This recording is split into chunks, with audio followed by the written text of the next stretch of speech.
जी भैया। हम्म, अच्छा। ठीक है, ठीक है, ठीक है, बिल्कुल। हाँ जी, जरूर जरूर। हाँ जी। जी। ओके। ओके, ठीक है। ठीक है। जी। श्योर। श्योर। जी। हाँ जी। हाँ जी, बिल्कुल। Thank.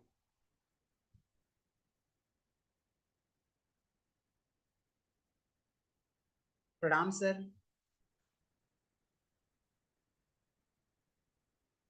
Sir, you are muted sir.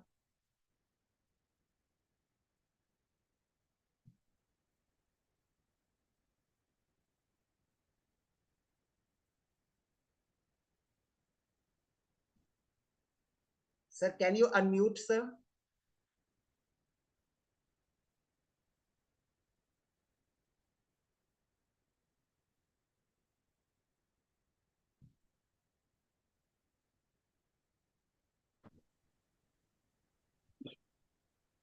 Sir, Pranam, it's such an honor to have you here, sir. It's a privilege এই for us. যদি দেখো তো এটা কোথায় একটু দাও তো, এটা আনমিউট আমাকে করার জন্য কি করবে? আনমিউট প্লিজ, আনমিউট দাও দাও।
So, we welcome all in this session of the National Conference on Dialogue, Debates, and Narrative.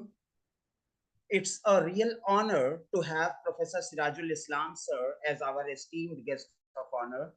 Sir, good afternoon, sir.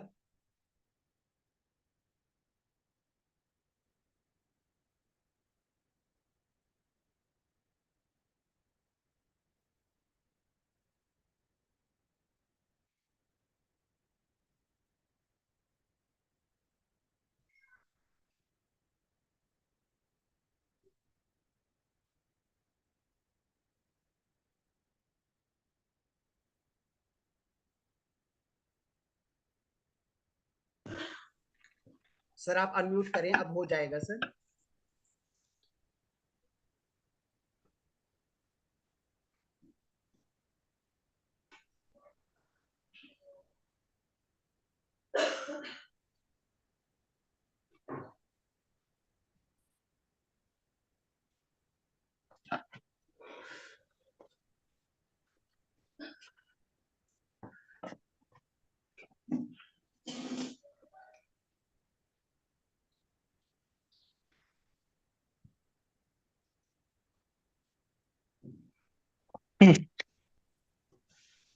प्रणाम अनम्यूट है सर। Yes sir. नमस्ते नमस्ते प्रशांत जी, शांतिलता जी, नमस्ते सर। नमस्ते नमस्ते। कैसे है साहब, ठीक? सर क्या ठीक है किरण सर। किरण जी, मिलके बहुत खुश हुआ। Wonderful, everything is going on systematically. Sir Prashant ji को तो आचार्य जैसे लग रहा है। शैलेंद्र जी कहा? So, sir, with your permission, can we start the session now? हाँ, very nice. Sir, we request you to start the session with your speech as guest of honor today.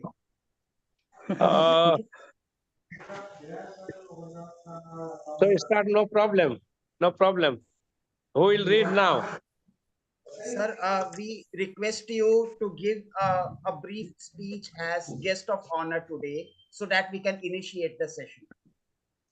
Really, I am very happy. Please start it. I am highly thankful to the organizers and all those who associated in it. Really, it is a wonderful job doing by the Magadh University in association with ICPR and all notable and distinguished personalities of different universities of India and abroad. Really, I am very happy. So now please start systematically and do the needful to run this session systematically. My best wishes for all of you, and Thank my you. best and also on behalf of the organizing committee and for this session, I must welcome all of the participants and speakers for the deliberation. Really, I am very happy, very, very happy. Special thanks to the organizers and all presenters also. A special thanks to Prasantoji and Santilata Deviji, Kiranji, and those who are associated deeply in organizing this program. My special thanks to Shailendroji also for recalling me and giving me an opportunity to join in this auspicious occasion. My heartfelt thanks, and I expect the splendid success of this seminar. Thanks to all the people of Indian Council of Philosophical Research for their generous support. Thank you very much, everybody. Thank you once again to the organizers. Please start this session. Thank you, sir, for your kind words and blessings. Thank you. Yeah, Thank please give you. way, sir. Yeah. Thank you. Before starting the session, I have a brief information to share with you. All the participants who are presenting their paper are supposed to send their revised paper on the email being shared by Shailendra-ji. And please also share your proper correspondence address so that the certificate in a hard copy can be sent to your postal address. So take care of these two things. So we are going to start the session now. Technically, this session is supposed to be chaired by Professor Rakesh Chandra. He might join in a couple of minutes. But since My we are best trying to wishes be to Rakesh punctual Chandra on ji. time. My best wishes to Rakesh Chandra ji and regards also to him. You, Please sir. start, sir. Thank you. So we invite our first presenter, Dr. Shantilata Devi ji. Ma'am, can you Yes, sir. start? The Yes, rule is sir. that we have to present cover up our paper in 10 minutes, and we'll secure 5 minutes as a follow up for Q&A session. Thank you, ma'am. Okay. Okay. Thank you. Thank you, respected chairperson and my co-speakers. Thank you. Thank you for giving me the opportunity to present my paper. The title of my paper is Anekantavada of Jainism Towards a Holistic Understanding of Reality. Let me start with the abstract so that everyone get an idea of how my paper goes. The Jaina philosophy presented a unique and distinctive way of understanding reality. The present paper delves into the insights of Anekantavada, the metaphysical viewpoint upheld by the Jaina philosophy. This theory takes into account the diverse aspects of reality, permanence as well as impermanence, being and becoming, identity and difference. The Jaina formulated this theory as a matter of unflinching quest for truth about reality following the structured methodology Purvapaksha, Khandana, Uttarapaksha, and Siddhanta. It is formulated against the Ekanta position that regards reality as momentary, for instance, the Buddhist position, and also those that maintain that reality is permanent. Anekantavada provides a synthesis of diverse approaches towards reality.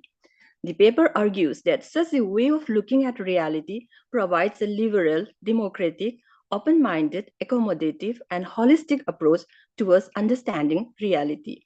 It intends to explore the important contribution made by this theory in describing reality vis-a-vis existence. Such a way of describing reality transcends any rigidity and sectarian boundaries. It enables us to look at reality from different angles, thereby broadens our horizon, respect the differences, and appreciate the commonalities. Thus, the Jnana methodology of characterizing the reality is an important philosophical model towards a holistic understanding of reality. Another distinctiveness of Jaina philosophy is Shyadvada, the logical expression of Anekantavada. Shyadvada points out that all the predications that are formulated about reality are relative, conditional, and hypothetical. This theory of predication rules out any room for absolute affirmation or absolute negation, thereby incorporates diverse perspectives in understanding reality. This model of comprehending reality addresses the diversity in a human, rational, and considerate manner such that it creates ambience for mutual understanding. So let me come to the introduction.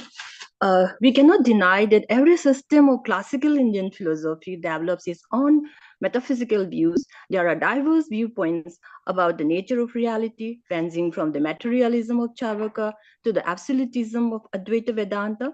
And in between also, there are the so-called nihilism of Buddhism, dualism of Sankhya, pluralism of Vaisheshika, qualified monism of Vishishta Advaita Vedanta, and so on. The nature of reality is ascribed in different ways. However, the general method of ascribing reality is unique and distinctive. The uniqueness lies in their ontological theory, Anekantavada, and its logical expression, Shyadvada. While its distinctiveness is that such a method of characterizing reality with the sevenfold predication, or Sattvanginaya, is one of a kind in the history of philosophy in general, as in the words of J.N. Mohanty, the Jaina philosophy introduces within God a unique dimension to metaphysical discussion, unquote. All other metaphysical views about the nature of reality are in one way or the other characterize reality in a definite way. For instance, at one end of the spectrum is the Buddhist view that characterizes reality in terms of becoming, dynamic, change as the essence of reality. While on the other end is the Advaita Vedanta that characterizes reality in terms of being that does not change. The Vaisheshika also claim to give an exhaustive account of reality through their theory of Padartha. Similarly, the Sankhya metaphysics is elucidated through Purusha and Prakriti.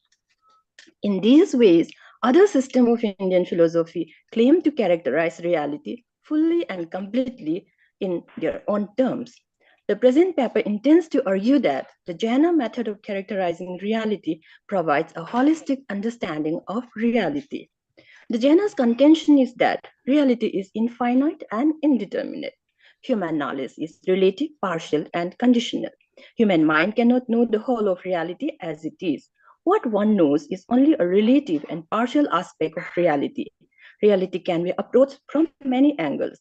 The Jaina position is explained against the backdrop of two metaphysical viewpoints, namely the Sanikavada of Buddhism and the Nirguna Brahman theory of Advaita Vedanta.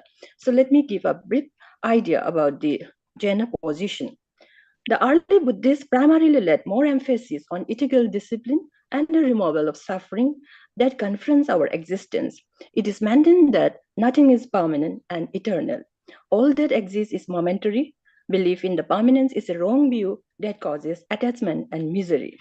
The Buddhists considered impermanence as the unalterable law of all existence.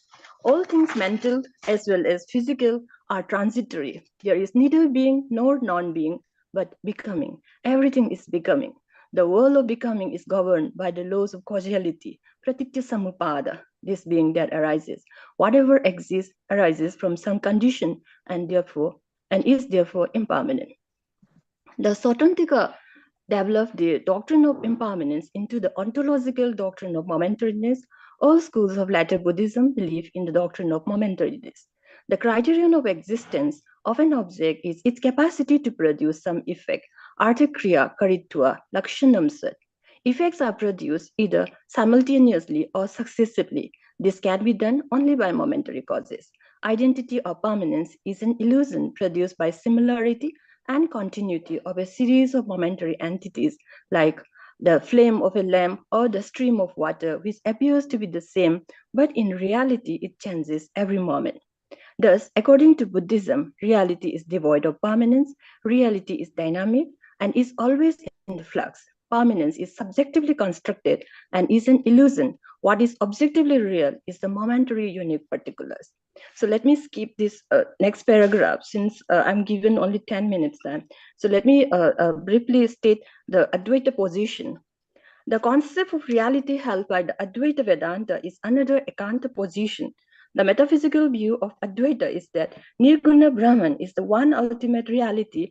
It is unconditional, eternal, and immutable. It admits no difference. While the empirical world, the world of plurality, the world of name and form, is only a phenomenon. This phenomenal world is only an appearance, vivarta, a superimposition upon Brahman, as the classic analogy of Rob S. Neck. Non-self contradiction is the criterion of reality for the Advaita Vedanta. The changing aspect of reality is accepted only at the Vyavharika level and is considered as an illusion caused by ignorance, not knowing the true nature of reality.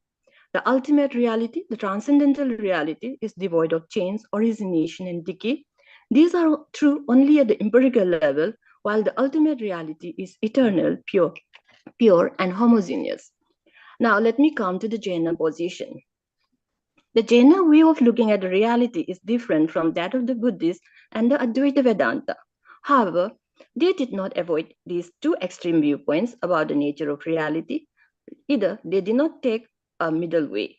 They reconciled the two extremes and synthesized in such a way that equally contributes significant role towards a holistic understanding of reality by discouraging any exclusive claim about reality. The Jainas regard reality as inclusive of both being and becoming, permanence and change, identity and difference. While describing the Jaina ontology, I quote as Gopalan writes, the Jaina system adopts neither of the extreme position in regard to the theory of being, either emphasizing identity or describing this difference as pointing to the essential nature of reality, nor does it take the position of considering either identity or difference as more important in understanding reality. In Jainism, we find an acceptance of both identity and difference as equally significant in comprehending reality. Unquote. The Jaina propounded the metaphysical doctrine Anekantavada, non-one-sided doctrine, the doctrine of multifaceted aspect of reality. It says that reality is that which exists and is considered as having infinite aspects. From one aspect, reality is impermanent, subject to change, origination, and decay, while in another aspect, reality endures and persists in time. The Jaina ascribes reality as having three characteristics: origination, permanence, and decay. Unlike the Advaita Vedanta, the Jainas do not concern themselves about transcendental being. Their concern is only of being found in our experience. According to Jainism, all objects of our experience possesses infinite characters. Some are positive, some are negative. The positive characters are those which are present in the object, while the negative characters are those. This is to explain how they incorporate both this permanence and impermanence in their theory of reality. So the negative characters refers to those which are not found in the object, and for a finite being, for a human being, especially, it is not possible to know all the character of an object, for our knowledge is limited, relative, and conditional. Human mind cannot give a definite account of reality. Reality is indefinite and complex. The diverse aspect of reality is explained through the theory of substance, in the sense that substance is real and is defined in terms of dharmin as possessor of character, positive and positive possessor of character, and positive characters is of two kinds. One is quality, which is called guna, and the other is modes or paryayas. And gunas refers to the intrinsic character that remain with the substance as long as the substance exists, while the paryayas are those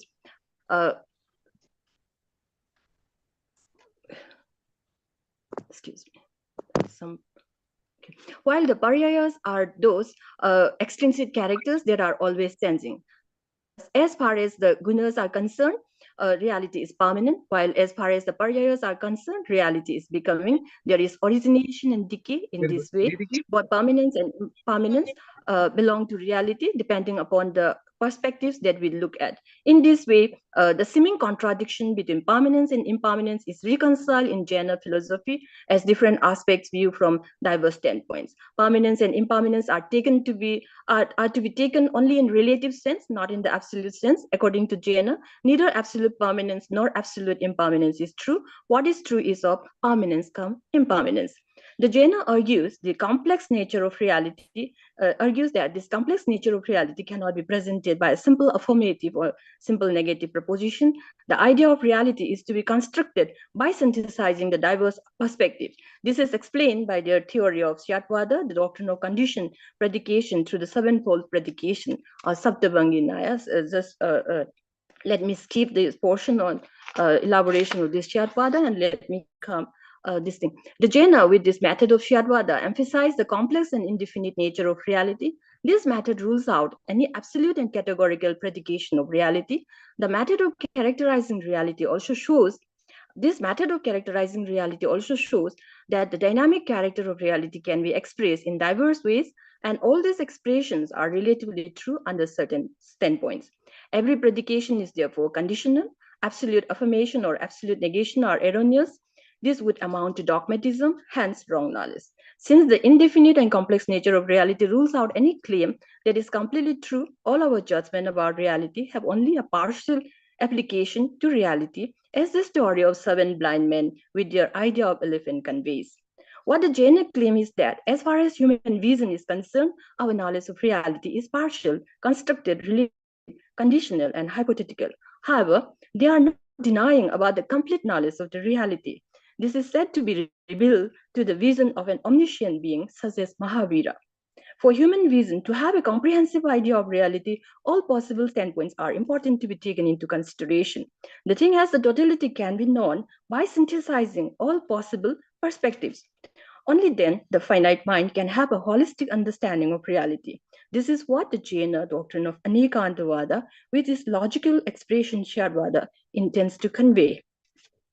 This doctrine would remain true as long as it is not falsified or countered by another doctrine. Concerning this, B.K. Matilal has rightly said, within God, the only way to counter it would be to find a counter example that is an absolute, unconditionally applicable, totally unambiguous, and categorically assertable predicate or a set of such predicate without giving in to some dogma or have some unsuspected or unrecognized presupposition. The Jaina believe that this cannot be found, hence Anekanta, unquote. Let me come to the conclusion. All the metaphysical viewpoints put forward by different systems of Indian philosophy have elements of truth. These are diverse ways of explaining the nature of reality in one way or the other. The uniqueness of Jaina philosophy is that none of this diverse view is completely rejected. Rather, they accommodate all these viewpoints in presenting an integrated understanding of reality. They do not side with any of these differing positions, they give equal significance. Reality is regarded as inclusive of both being and becoming, permanence and change, identity and difference. All these seemingly contradictory attributions are reconciled and are considered to be relatively true. None of the metaphysical position is regarded as absolutely true. None of the view is a definite account of reality, whether reality is taken in the sense of pure being, as the Advaita Vedanta maintain, or in the sense of momentary, unique, discrete particulars, as the Buddhists held, or even the dualism of the Sankhya that talk about Purusha and Prakriti. All are accommodated in the Jaina philosophy of Anekantavada. What the Jaina claim is that human mind cannot know the reality in its totality. As such, our knowledge of the reality, the thing in itself, is never absolute. That our knowledge is finite, limited, partial, and conditioned. And Immanuel Kant, in his Critique of Pure Reason, had also expressed that human mind is inadequate to arrive at any metaphysical conclusion in a reliable way. That we have no knowledge about things in themselves, nomina, but only of phenomena. However, this does not mean that Kant rejected metaphysics. What he said is that metaphysics does not constitute knowledge, but only regulates our inquiry in the field of natural science, religion, and psychology. The limitation of human knowledge is also expressed by Karl Popper in his Conjectures and Refutations. Popper claims that our knowledge is hypothetical, provisional, and conjectural. Similarly, Wittgenstein in his Tractatus Logico-Philosophicus drew a distinction between the domain of seeable and the domain of showable, where seeable belongs to the natural world, the world of experience, which can be expressed through proposition, while showable refers to the domain that cannot be expressed meaningfully by proposition. Herein, Wittgenstein assigned metaphysics, ethics, aesthetics, religion. These are something not unimportant, rather, they are fundamental. They manifest themselves. This is what Wittgenstein called mystical. The Jaina ontological position is intended to accommodate all possible standpoints. It assigns a truth value to every claim of reality. However, it rejects any claim for absolute validity. All claims about reality are taken as equally significant in comprehending reality. Such a philosophical model provides room for appreciation and respect of others' viewpoint. It also encourages philosophical dialogue, thereby creates ambience for mutual understanding. For respect for the opinion of others is one of the central attitudes of the Jaina philosophy. This is justified by the Anekantavada with its logical doctrine Shyadvada, that every judgment is subject to some condition and limitation, and all judgments about reality may therefore be true subject to its own conditions. Reality is so complex in its structure that every one of these views is true as far as it goes, and none is completely so. Therefore, diverse perspectives are taken into consideration in constructing our idea of reality. Thus, the Jaina respects all possible opinions and try to understand the truth about reality from different possible angles. Thus, this Jaina methodology contributes a significant role towards a holistic understanding of reality. Thank you. This is my presentation. Thank you, sir.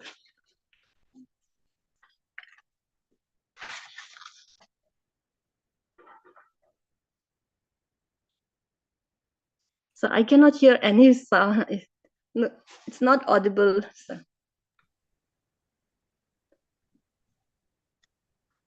Can I say something, Prashant? Yes, yes. Sir. Yeah, Dr. Kantala, thank you very much for your presentation.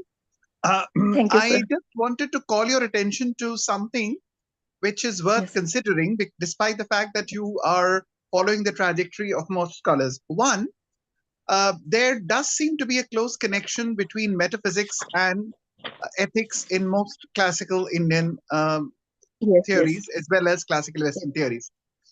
The Yes. Jainas are extremely strict regarding their morality. So Yes, there sir. are no compromises, and especially if you look at the Digambars, they are even more strict.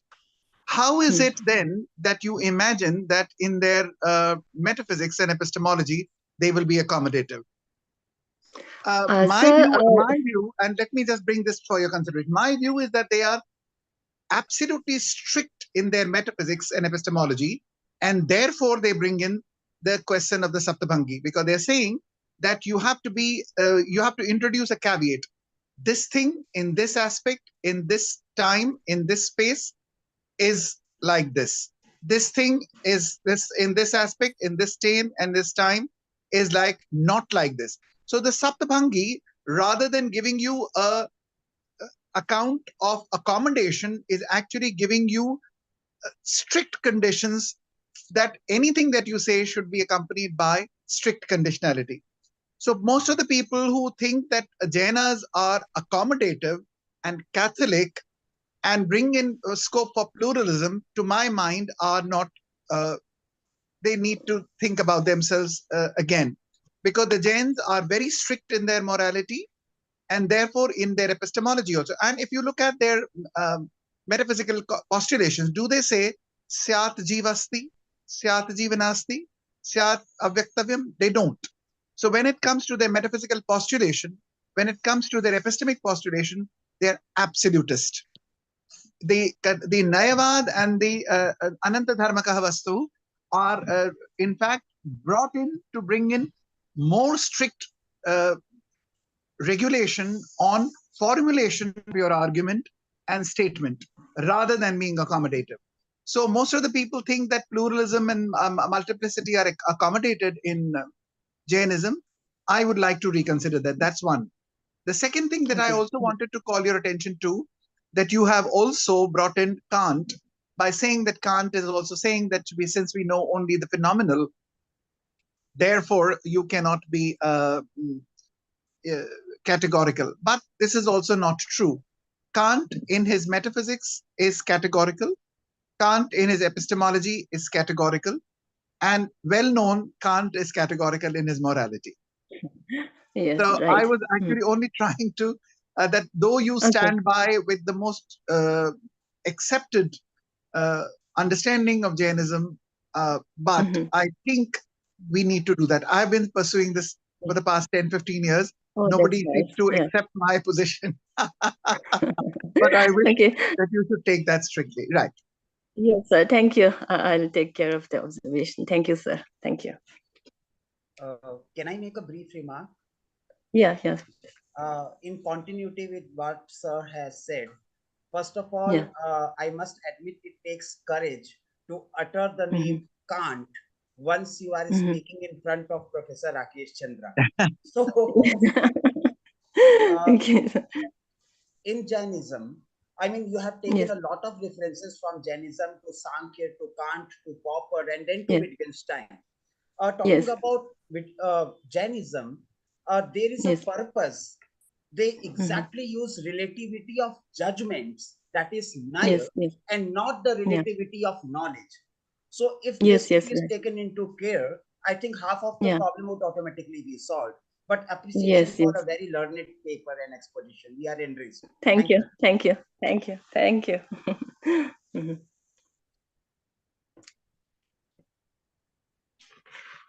Are there any other questions from the house? Or we can now move to the next speaker, Abhishek Dikshit. Dr. Abhishek Dikshit. Thank you. Thank you, sir. Thank you. Good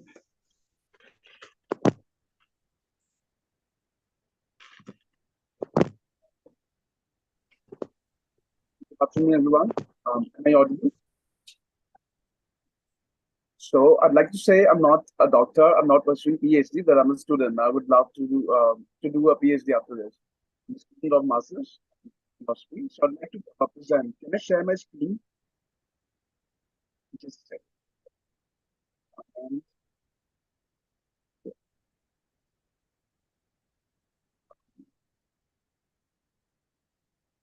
can you all see my screen? Is it visible? Is it visible? I'm not audible. Hello? Hello? Am I audible? Yes. You are audible, but the voice is quite low. Okay, let me just check it once again. There must be some issue with the volume, I guess.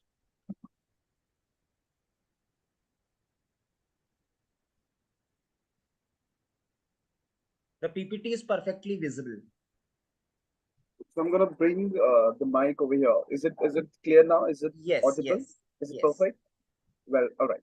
So I would like to thank all of you for this particular opportunity because it brings me, to this ultimate truth, which I'm not sure if it is ultimate or not, but yes, I must say that people tried in their lifetime to find the ultimate truth. So when I was choosing this particular topic, for to find the discourses, the rational dialogues on on creation, or maybe something which is undefined earlier, it brings me to this Vedanayak Upanishad, which is an epitome of that. And I would love to scrutinize the dialogue between Valkya and so I'm going to take you around the identification, introduction, the vital inquiries, which has two dialogues. Because in this particular Upanishad, Dagi has this dialogue with the Yagnavalkya twice. I'm going to tell you the relevance, the string theory, and I have another theory connected to it, which is the simulation theory. So I'll take all of these into consideration. So I don't know if you can see this on this. Okay. So the questions about the creation of the cosmos and the causes of human birth are still a mystery to everyone, and have become a topic of discussion in everybody's life at least once. As modern scientists focus on speculations and theories, ancient rishis and sages of India pondered deeply about these concepts a long time ago, whose theories are still effective and appear rational. Nayak Upanishad explores the nature of. Is somebody else speaking? I'm so sorry. It is creating disturbance. So, Nayak Upanishad explores the nature of reality, the self, and the supreme Brahman, which is the ultimate cause and essence of everything. It looks at reality as indescribable and its nature as infinite and consciousness bliss. In this paper, which is based on the Nayak Upanishad, the deep analysis of dialogue between Yagnavalkya and Gagi will be scrutinized. And Gagi, being the courageous and wise female seeker of ancient era, inquires about the cosmological, metaphysical, and logical propositions based on Brahma and the creation of everything that exists. The dialogue is popular not only for its immense significance, but also in a way that delves deeper into the core of some unanswered queries that are only possible with a deep understanding of self and its substratum. So, from the time when humans started wondering about the secrets of creation that can be and cannot be seen, different theories came up that tried to satisfy the intellectual needs of numerous seekers.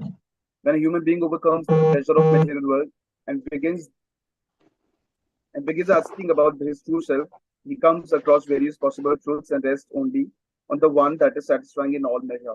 So, Nayak Upanishad belongs to Shukla Yajurved. It is considered as the 14th Kand of Tatvat Brahman. There is noise. Can you please mute all the participants who are speaking? The Nayak Upanishad has two recensions, that is Madhyan and Kanva, and divided into six adhyas. It is identified as one of the principal Upanishads as well, the oldest one in the Vedic literary heritage. Nayak literally means great wilderness or forest. So it is like a forest of answers which are, unanswered. The Upanishad is credited to ancient sage Yagnavalkya, but likely refined after an English of ancient Vedic scholars. The first chapter describes about Vedic theories about creation of the universe, while the second chapter enumerates the theory of dreams. Third chapter proceeds the nature of reality, soul, and perfection. The fourth chapter describes phenomena, manifestation, and the fifth and sixth chapters are considered as the Kyakandas. Identification. So before I move forward, I just want to tell you that when it comes to philosophy, a lot of Indian seekers try to understand the truth from followed the Vedas and Upanishads, and there were so many sages who were men. A few curious women also contributed to the growth of Indian metaphysical thoughts. And Gargi Vachaknavi is one of the female sages, sages who tried to find this ultimate reality. So she was born around 700 BCE, the daughter of Rishi Vachaknu, which was an ancient Indian philosopher, and one of the nine gems in the court of Mithila's king, Janaka. So what's the situation here is there is a debate, a discourse is happening. It's like a sabha, it's like a conference of so many scholars in the court of King Janak, and he starts with this particular condition that whosoever thinks of himself as the knower of Brahma or the ultimate knowledgeable being can take all my 10,000 cows with the gold coins on their horns. after a few moments, when nobody actually stood up, uh, ancient Rishi Yagnavalkya actually stood up and took all the cows.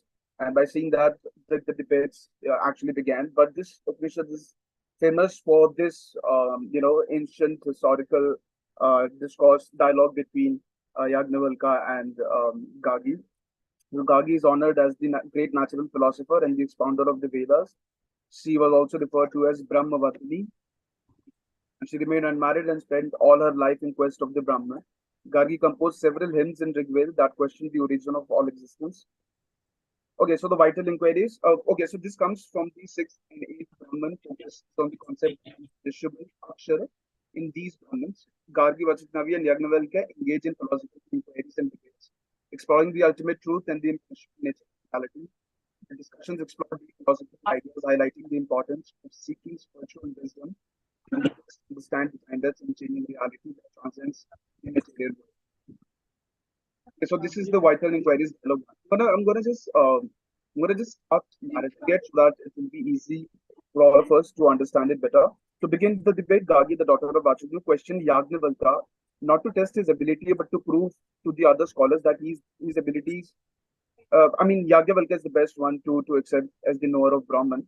The dialogue establishes the notion that the truth is what it is not. The underlying layers of every gross material that exists are standing on the ground of the subtlest element that offer a form and structure of formation to hold on to. So Gagi starts her inquiry like this. Yagnavalkya, said she, if all this is pervaded by water, by what, pray, is water pervaded? By air, O Gagi, replied Yagnavalkya. What is air pervaded? By the sky. So it continues. By what is the sky pervaded? By the world of Gandharvas. By what is the world of Gandharvas pervaded? By the world of the sun. By what is the world of the sun pervaded? By the world of the moon. इच्छा By हो what गई क्या? by what by what is the world of the moon pervaded? By the world of the stars. Where the discussion is still continues. By what is the world of stars pervaded?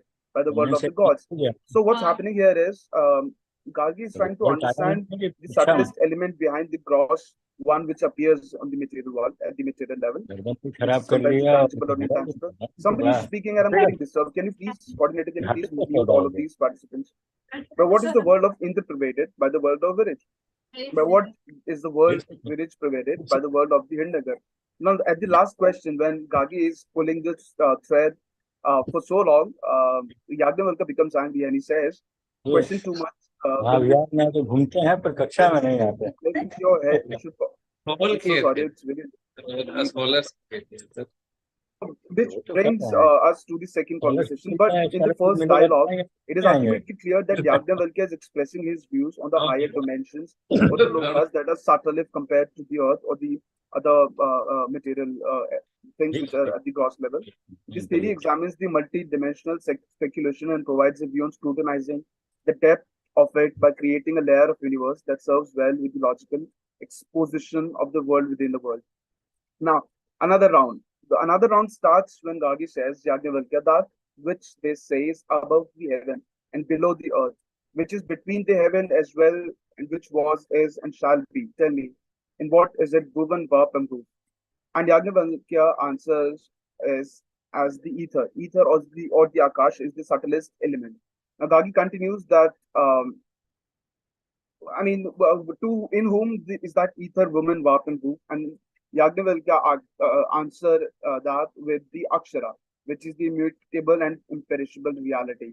Is neither gross nor fine, neither short nor long, neither hot nor cold, neither light or dark, neither the nature of air nor the nature of ether. In shorter terms, in short, he actually explained that Akshar is something which is the ultimate truth out of which everything actually came into existence. And you cannot think of it, you cannot define it. We don't have words. We can't even imagine it. There's nothing to which we can prove that this is Akshara. But there is Akshara, out of which this is the most subtlest element, and it is something which underlies, everyone. At the command of that reality, Ogagi, the sun and moon hold their courses. Heaven and earth keep their position, moments, hours, days, and nights. It's very poetic in that sense. I really feel that is very poetic when he tries to explain what the Akshar is. So that Akshar Brahm is the ultimate reality for that. And this dialogue is very important, not only for its metaphysical relevance, but I think it also represents the curiosity of Gagi, being a woman philosopher in that particular era. It also sheds light on the essential metaphysical queries, the vital way of understanding the unmanifested manifestation that runs this whole universe. This dialogue is highly essential as it does not only presents the answers to the deepest questions of human mind, but also exhibits the intellectual ability of Gargi as one of the fewest women philosophers. This event actually plays a vital role in establishing Gargi as one of the famous female protagonists, or I should say philosopher, protagonist in the way that she is the protagonist of this Upanishad for sure. So this Akshar Tattva is in space and is the basis of everything. Philosophical speculation not only rises in Indian philosophy, but examine and dissatisfy most of the rational satisfaction. This discourse establishes Gargi as one of the feminist thinkers who dared to challenge the Yagnavalkya for a debate, and most of the male scholars were afraid of doing that. Now let's examine the theory of Akshara or ether that Yagnavalkya proposes. Actually, this theory of Akshar is more subtle than the ether, and Yagnavalkya. If I compare it with the string theory claims that to make that a dream a reality. In simple terms, it does this by reimagining what reality is made of. Instead of treating subatomic particles as the fundamental building blocks of matter, string theory says that everything is made up of unbelievably tiny strings whose vibration produce effects that we interpret as atoms, electron, and quarks. I mean, the research is still happening. If there is something, if we have something within the quarks as well. So I think that Akshar Tat is very important. And it becomes the because you cannot imagine that, you cannot define that, and even scientists, even the physicists in today's world, they are unable to find what exactly is there within the quarks, which is the ultimate reason for everything that exists in the material form, would be at the gross level. For that to work, string theory has to make one or more radical assumption. Instead of living in a universe with three dimensions of space and one of time, we live in one with either 9, 10, or 25 dimensions of space. So it talks about the multiverses, it talks about the space dimensions, which we have seen before in the first dialogue when Yagnaval is trying to understand, trying to make Gargi understand about this particular dimensions or lokas, that there is this interloke, then you have this brahmalok, and there is this and that. So this is what I would like to conclude with. There is another theory which I'm taking into consideration, which is the simulation theory, in which science comes up with this particular theory that all our brains are, and all of this world is nothing but the virtual reality. It is just a simulation. Our brain is actually under a jar, and there is the supreme reality which is controlling everything.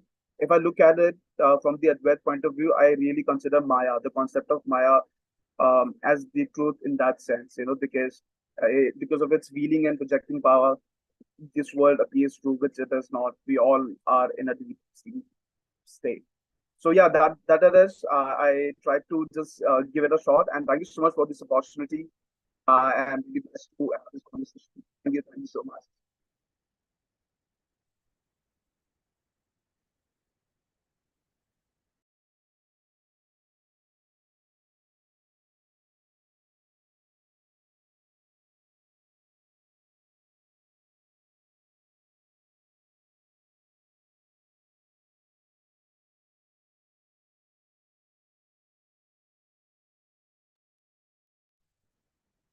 Sir, would you like to make some remark on the paper? Or should we invite a question answer? Sir, should we invite a question answers for the paper?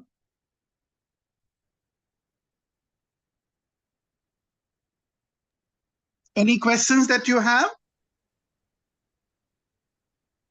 Abhishek?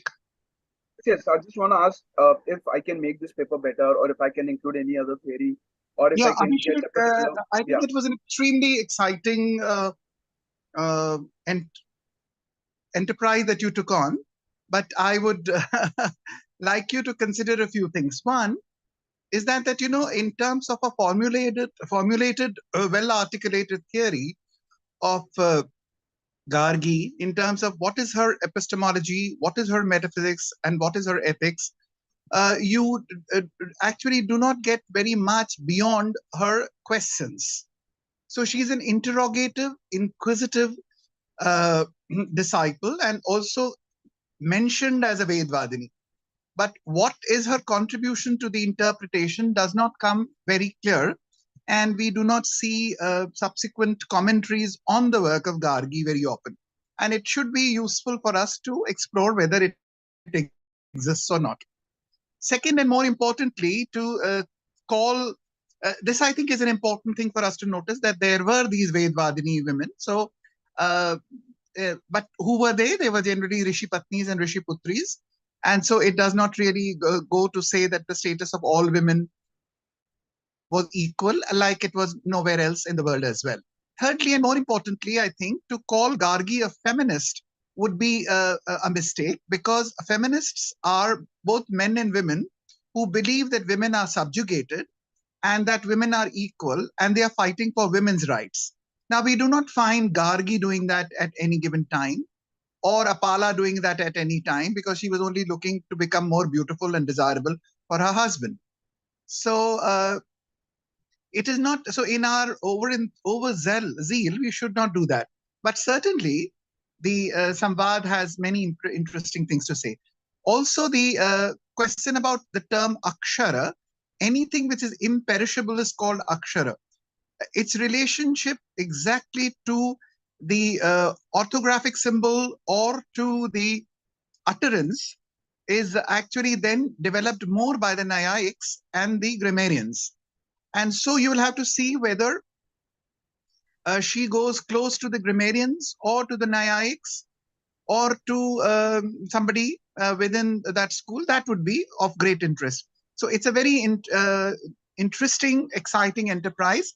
And all the information that we gather from it will be of great use, but we have to be more cautious and more careful. Thank you so much, sir. I'm sure I'm going to include all these pointers. As a student. Thank you again. I would like to express my joy as a student get this chance, and I'm so excited to contribute to Indian philosophy more and more. Understand. Thank you so much. Thank you so much for everyone. Yeah. Sir, can I add something? Sir, can I add something if you permit? Please. Sir, I totally agree with you that once we talk about Gargi or Maitreyi or Apala or Lopamudra regarding whatever they have achieved in the field of academia or the technical philosophy, it is very much true that they were not fighting for the cause of the women. But sometimes it happens that if one member acts as the representative of the community and goes up in the pedestal of the social hierarchy, he or she serves as the inspiring force for the others to do the same.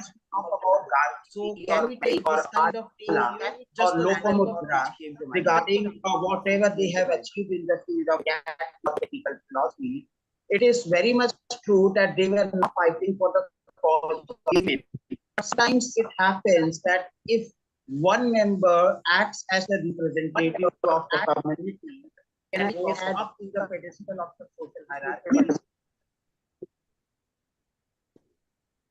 Yeah, I would consider this absolutely correct, Dr. Prashant.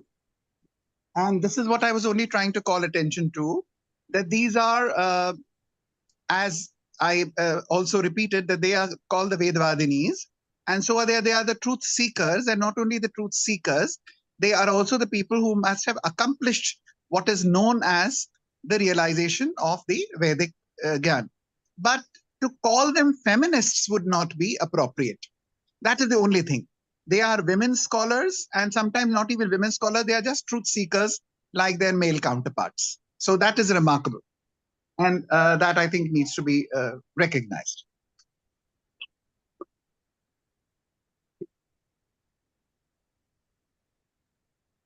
Can we invite the next speaker, please? Yeah. So it's you're absolutely right that as exemplars of truth seekers, they are well recorded. And to say that the whole civilization completely decimated a gender will not be entirely correct. And these are shining examples, just as in the case of certain other civilizations, we talk of Diotima sometimes and the others. So these are good examples of that. But just as Diotima is not a feminist, and so pipeline we'll have to think about it. begins new marvel that assembles. It's an ultimate game changer because it redefines your pipeline experience by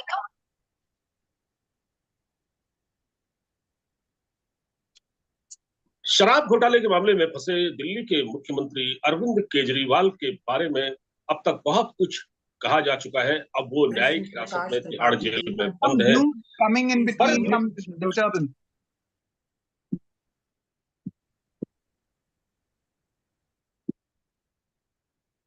Can we invite the next speaker, Dr. Kiran Rani ji? Are you there?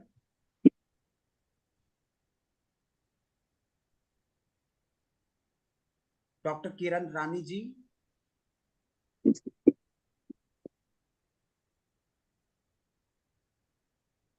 Ajit ji, would you like to present? Yes. Good afternoon, Dr. Prashant. Yes, I'm here. So, shall I start? Yeah. So, I'm going to share my screen. I have a small presentation of all the extracts what I have taken from my research paper. So, am I audible to you? Is it clear? Yes. All right, perfect.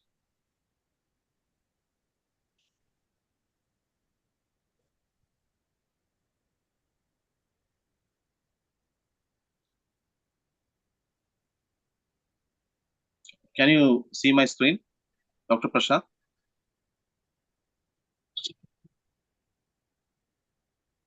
Yes, we can Yes, see. we can see your screen.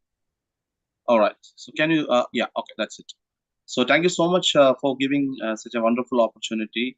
And Dr. Kiran is my mentor, my guide, and she's there in the meeting as well. So I just want to say thank you to her first, and to the Magadh University Bodhgaya for giving this opportunity. So the paper which I have written is about the exploring narratives in European traditions. So narratives, it's actually a word which is having a broad sense. So when I went deeply into this word, so what I found is like it can be a story or maybe the account of events which happen in any places, especially in Europe when we are considering. When I went through almost all the different kind of narratives which is being written or being presented in Europe, so I found that it is the author's experience or maybe or something similar, or it may be a true story or maybe a fictitious story which is created by the author. So when we compare the European tradition to Indian, we have a vast narratives which is available in India. So when I can compare, it is very relatable to the Indian narratives.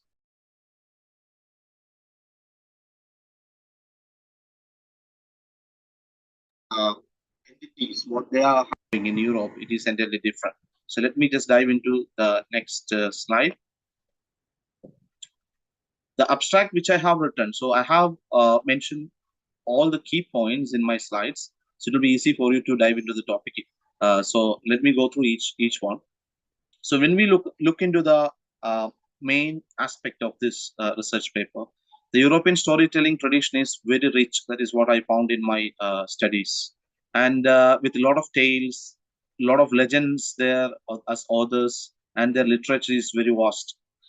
And their narratives carry a lot of knowledge as well as morals and traditions across different generations. And the main themes which I found in most of the narratives, it's the love, loyalty, the deception, and redemption, and which is very commonly explored all around all the narratives. Mostly they reflect the complexities of human behavior, cultural connections, which even we can connect those stories and values into the rest of the world as well. And most of the stories which is having a very lasting mark on the society and culture, which had a lot of impacts in all over the world. We have a few examples which we have, which I will tell you later. And they also provide more insight into Europe's imagination and heritage. So these are some of the keywords which I found from my studies. Of course, you will have access to my research paper, so you'll be able to dive into that later in detail. So the introduction, what I want to give to you is the narratives. They are the thread of traditions which connects generations. They're reflecting collective consciousness, and most of the narratives are in the form of myths and the stories of legends, and the folklore content was there, and the literature. which had a great impact on the European society, as well as to create a European identity and history. The narratives, of course, it serves as a mirror and windows, offering insight into cultures, values, and universal themes. I can take the best example like the Don Quixote, which is being written by Miguel de Cervantes, and he has been writing the most or the best novels in the world. So I can take some of that is like from Grimm's fairy tales, and even I can talk about illustration about the enduring appeal and cultural significance which he has mentioned. Overall, when we are looking at the narratives from Europe, the European narratives form it is the integral part of cultural heritage, and which inspire it's still inspiring and educating the audience all over the world, not just the Europeans. So when I went to the review of literature, the scholars all around the world, they have a long exposure to the European narratives, like from Homer's epics to Tolstoy's novels, revealing the insights into culture and history. Through analysis of folklore, literature, and philosophy, the researchers uncover enduring significance of European storytelling. Of course, this is a multidisciplinary study which is enriching and understanding the cultural heritage, which offers insight for future generations. I have clearly made all my writings based on few topic headings. The first thing I want to share with you is about the diverse thread of European narratives. The diverse narratives was there when I gone through in search of the narratives, the examples of narratives from Europe. So European storytelling, of course, it encompasses various genres and themes from heroic sagas to tragic dramas. The main idea behind all these narratives were to entertain the audience. The key idea which I took from the European narratives is they are inspiring, they are educating, and more entertaining the readers all around the world. And the artistic expressions which reflects the emotions and world view of their creators, as seen in works like Beowulf and Shakespeare's play. And it is also having a continuous evolution, I can say. The European narratives evolve over time, adapting to cultural shifts and technological advancements shaping the literary landscape. When I'm talking about the Don Quixote, this is one of the most prominent work made by Miguel's. He is a Spanish writer, and this novel is having two parts, which is labeled as the first modern novel of one of the greatest work ever written, and it is also one of the most translated book in the world and one of the best-selling novels of all time. So this is one of the greatest book I found from the European narratives. So when we are about this, is I can call it as a monument of that is what I call for this Don Quixote's the novel, which is having a prominent, which had a prominent impact and still having a prominent impact on European tradition. Then the other one, the other author which I have taken is Brothers Grimm. They are the architects of moral imagination. So when I want to talk about the Brothers Grimm, the first thing I want to tell you is that they offers more than just entertainment for children, because they mostly write about fairy tales, and they also provide moral values and the lessons about resilience and the trump of good and evil over evil. And they have a lot of enchanting tales. They have timeless lessons. They have narratives which is imparting lessons about courage, kindness, and and more about shaping moral imagination. The next thing I want to talk about is the narratives, which I found it is the pillars of European traditional tapestry. So first of all, the enduring monuments which is there in Europe. So European narratives reflects the diverse tapestry of humanity and power of storytelling to inspire and unite. The universal themes. When we are looking at the universal themes, from Shakespeare's tragedies to Camus' existential novels, European narratives confront fundamental questions of life and meaning. Transcending boundaries, European stories speak to universal truth and experiences, offering insight into the human condition that resonate across cultures and time periods. I just want to wind up by taking the three key points from all over my research. The first thing I want to mention about the cultural expression and memory. European narrative serves as a conduits of cultural expression and historical memory, uniting diverse peoples. Because as we know, the UK, the European countries, they are having a lot of migrants from different parts of the world, even from India. Fundamental identity. Storytelling remains a fundamental aspect of European identity, spanning from antiquity to the modern era. And the most important thing is they inspire the future generation yet to come. Recognizing the enduring power of narratives, we illuminate our past, inform our present, and inspire our future. I repeat, all these narratives are there to illuminate our past, inform our present, and inspire our future, celebrating commonalities and embracing differences. I want to just have a quick idea about what are the current trends which is going in Europe about the narrative area. First of all, what I found is there is a lot of digital transformation which is happening all around the world, especially in Europe. So all the European narratives adapt to digital platforms and online storytelling formats. The same thing which is happening in India too. And they are very diverse in representation, increasing the focus on inclusivity and diverse perspective in European storytelling. Another important point I need to mention is exploration of contemporary issues. Narratives address current societal concerns such as identity, migration, and environmental sustainability, which is having a very important aspect in the modern world. Another one, the innovative storytelling techniques, which is being adopted in the current European narratives, which is having experimentation with multimedia elements and interactive storytelling formats. So these are some of the key takeaways I have taken from my research paper. I have done a deep research, then I made my research paper. Hopefully all of you will have access to that. And this is just the extract of my research paper, which I have created. Then I want to give some of the key quotations or quotes which I have taken from some of the famous narrators from Europe. And I want to talk about the Christian Friedrich Hebel. He once said that in every work of art in Europe, the artist himself is present. In all the narrative art, the artist himself is present. So from this, what I can read is like most of the artists, they come up and express their own experience, or maybe the experience of others, which is there in his or her society.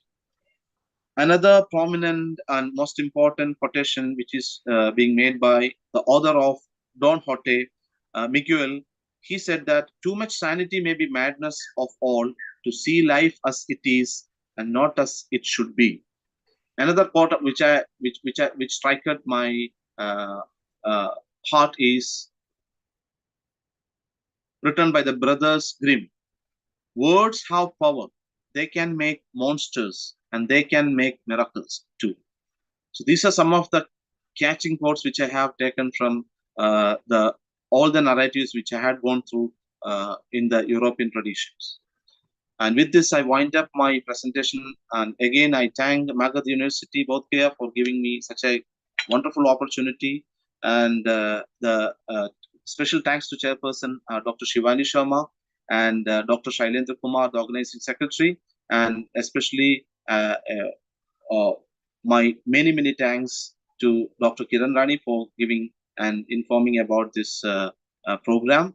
And I wish you all the best and have a good day. Thank you.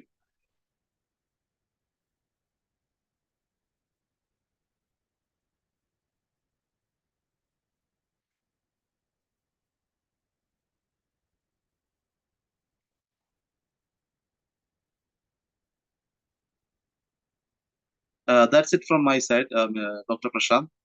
Sir, you have to unmute yourself, sir. Chandra, sir, you have to unmute.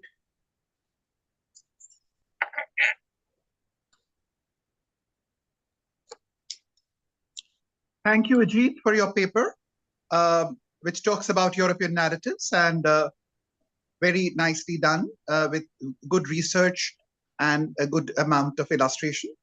You're welcome, sir. I'm sure there would be many people who would like to know more about it, and especially with reference to, because sometimes we do think that the European narratives have actually also become so much a part of the Indian education system as well, because all of us in India also grew up, and not only us, I think my parents and their parents all grew up on Grimm's fairy tale and Aesop's fables. So the European Indian divide really does not, at least does not divide the middle class Western educated people. So in fact, sometimes knowing more about the Sanskrit literature is more news for us than. Of course, you said it. You said it. Yeah. Actually, I don't want to connect more with the Indian narratives, right, because my topic is European traditions. But I was very much worried about that. Actually, you said it. Yeah. So it's European only in its origin. When it comes to its popularity, we all are very much a part of that. So, any questions that we have, please? I have a special request.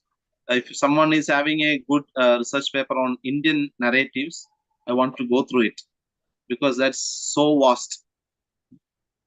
We can't imagine the size of content you can get about Indian narratives, isn't it, sir? So I would like to go through some of the research papers. Ajit, the interesting thing is that if you were try and look at the use of animals in the Western and the Indian folk stories, especially for children, and while they were originally, some people said that they were originally meant to bring in a certain kind of a neutrality, because if you're talking about people, their caste, class, gender, age will make a difference. But using animals has also not been spared of that. We continue to believe that the clever fox exactly. and the foolish wolf or something like that. So we associate the human emotions much the same with the animals as well. But nonetheless, I think it's a very extremely useful understanding of the idea of narratives and the functions that they perform. One small thing which I think, Ajit, I'd like you to consider since you are researching. One is looking at the narrative and doing their content analysis. And two, looking at the impact that it has on a civilization. Because sometimes the narratives exist without necessarily either reflecting or transforming the reality.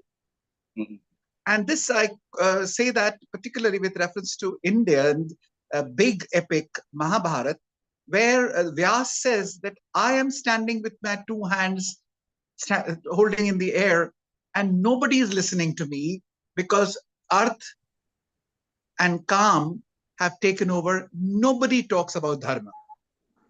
So the narrative exists, and such a powerful narrative exists, and yet it cannot be said that it either reflects or turns back upon with its normative force on the society.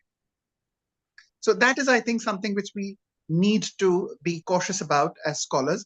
And since you are a very careful scholar, I think you will bear Thank with you, that. sir. Thank you so much for your valuable inputs. So see you later.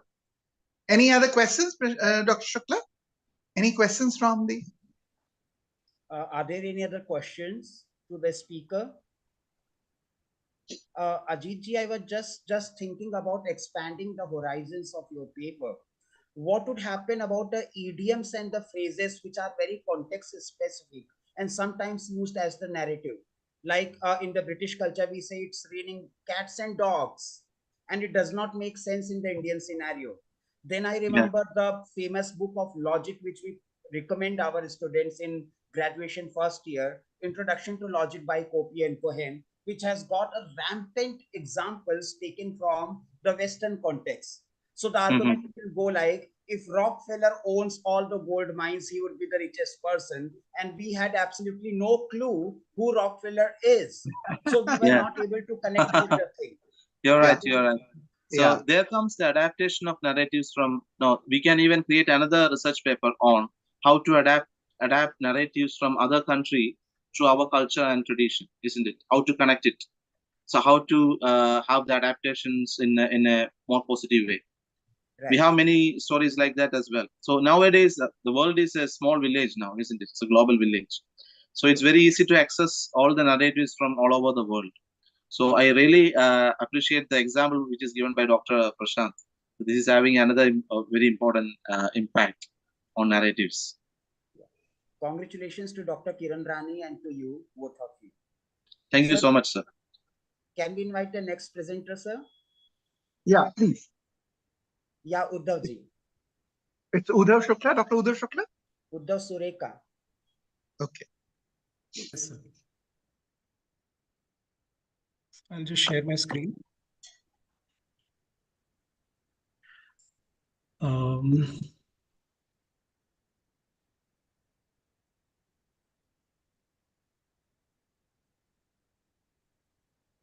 A very good afternoon to all. I'm Uddhav Sureka, research scholar from CSJM University, Kanpur.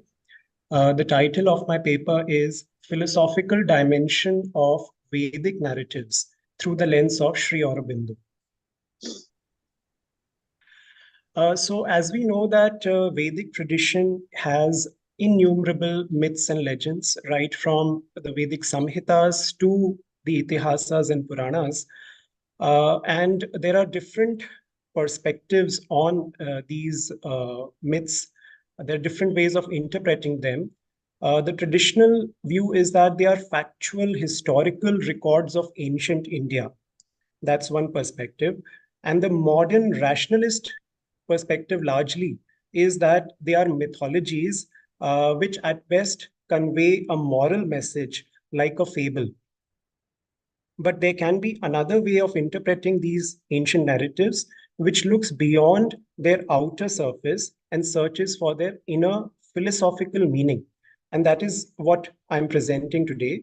So such an interpretation was developed by the great modern day saint, Sri Aurobindo, which is presented in his collection of essays titled The Secret of the Veda. So Sri Aurobindo, as we know, was a self-realized saint himself. And what he says is that he found expression to his own spiritual experiences in the language of the Veda, the Vedic Samhita, which he had not found in any other treatise of yoga or Vedanta even.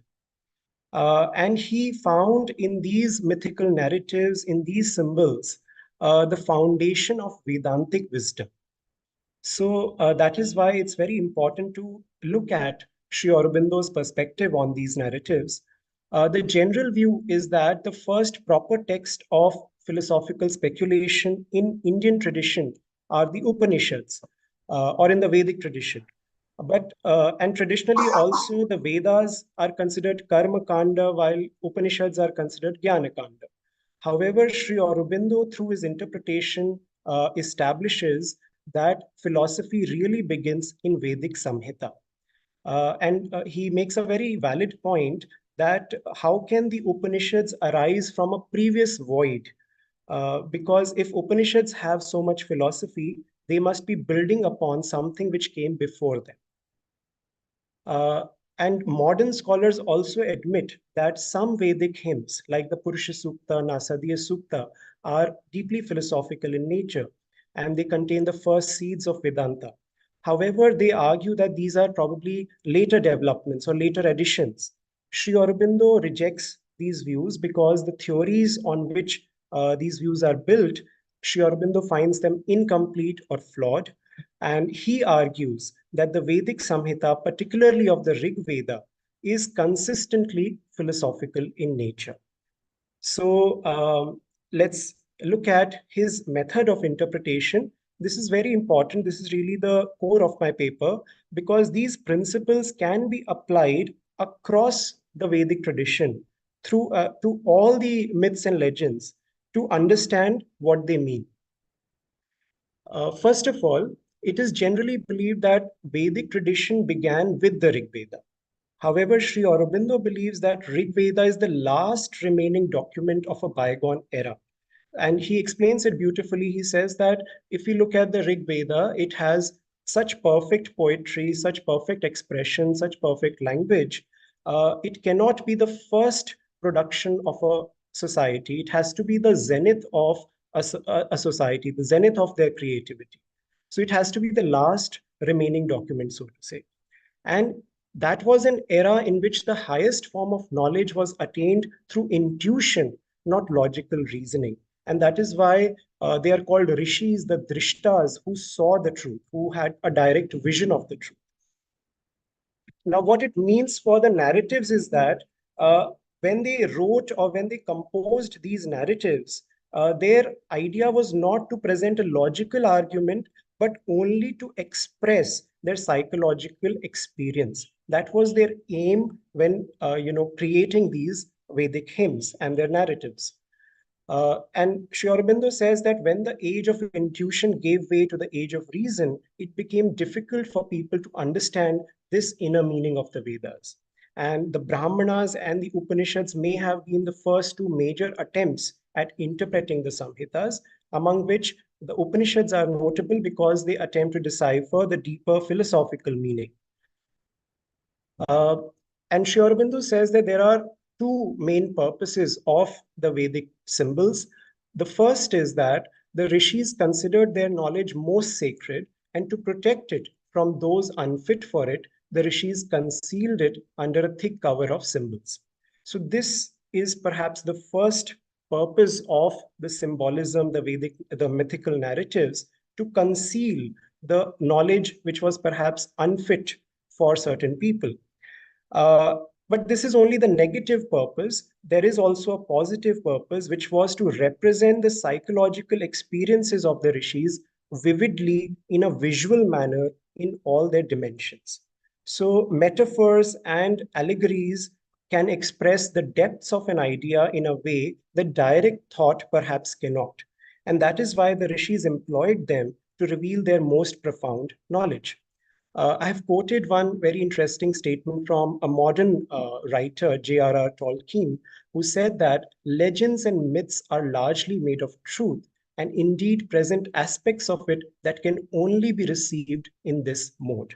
So Tolkien, as we know, is the writer of The Lord of the Rings, which is again a very elaborate mythical account. So Sri Aurobindo does not reject the outer layer of the Veda. He accepts that there is an outer layer and it has its own place and value. But the more important idea is the inner layer, the philosophical layer. Sri Aurobindo says that when we read the Rig Veda, we find a fixed set of ideas being repeated constantly throughout the text. And he calls it the divine algebra. And it is clear that these ideas constitute the core vision of the rishis. However, they are weaved into a complex system of symbols, which must be deciphered to understand what the rishis intended to convey. Now, how does one do that? It has to be done by looking at the Veda itself and not outside it. He says that the veil of symbols generally remains opaque, but in some instances, the rishis themselves lift the veil to reveal the inner meaning. And we have to hang on to these instances and apply it to all of the Veda. And another point here is the unique nature of Vedic language. So to decipher these symbols, one needs to understand the unique nature of Vedic language. For the rishis, the primary meaning of a word was not a specific object that it denoted, but its general root meaning. So the rishis used language very freely in a very flexible manner. This can be taken as an interesting theory of language as well. For example, the word dhenu is generally taken to mean cow. However, in the Vedas, it has been used in many different contexts where it cannot possibly be referring to a cow. So Sri Aurobindo says that the reason is that the root meaning of the word dhenu is fosterer or nourisher. And this is the meaning that the rishis wanted to convey primarily. So they have used the term for the sun, the dawn, and other such things which nourish. In this manner, the rishis were able to use words as symbols, which had both an inner and an outer meaning. I'll skip the quotations here. Then lastly, the elements of nature. Many Vedic gods depict elements from the natural world, which has led the scholars to theorize that Vedic society believed in nature worship. So Sri Aurobindo accepts this idea to a certain extent, but he has a different perspective on this. He believed that the gods simultaneously represented powers internal to and external to man, because in essence, they are quite the same. He says that the powers which are out there in the universe and the powers within us are parallel to each other, or they are an image of each other, they are similar to each other. So the powers outside are used to represent what is happening, the internal phenomena. So he has a very interesting line here. The human individual is an organized unit of existence, which is the constitution of the universe. It repeats in itself the same arrangement, states, and plays of forces.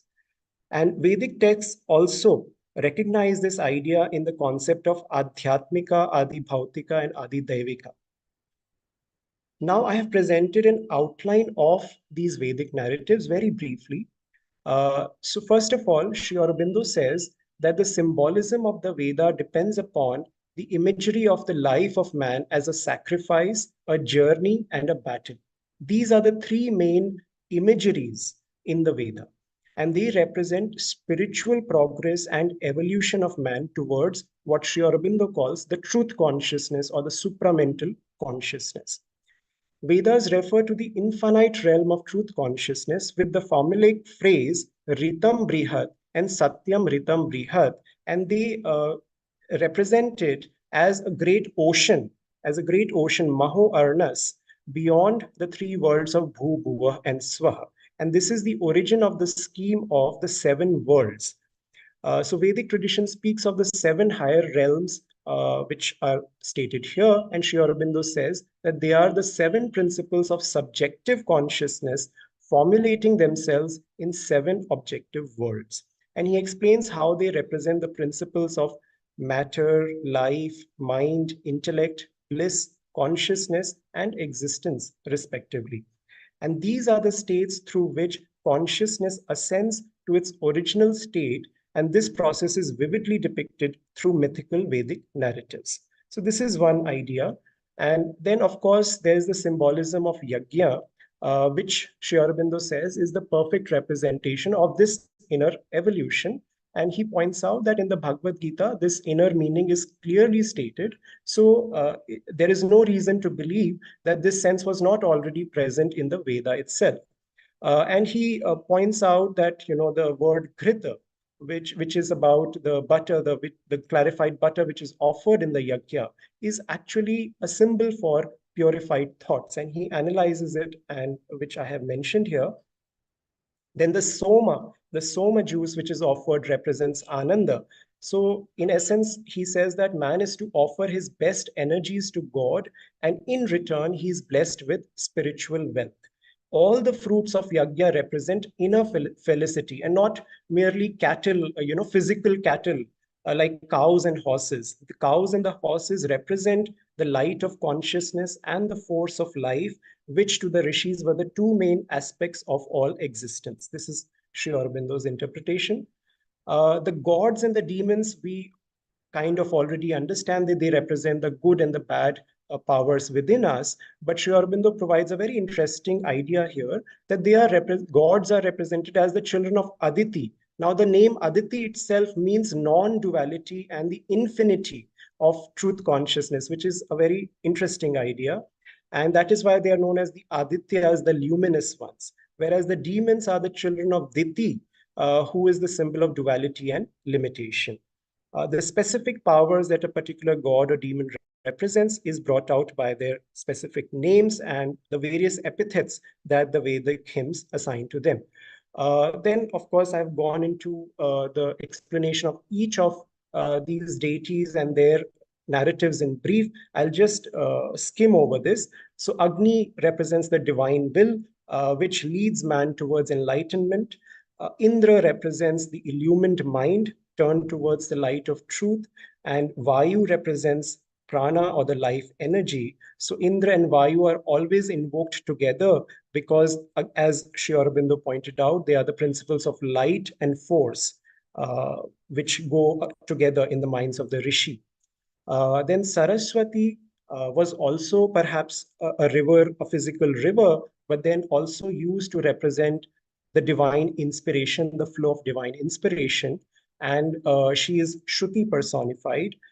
Then there are other deities who are invoked along with Saraswati, like Ila, Mahi, and Bharati. And they also represent different aspects of this inflow of inspiration. And in later Vedic tradition, in the Itihasas and Puranas, they all combined into Saraswati herself.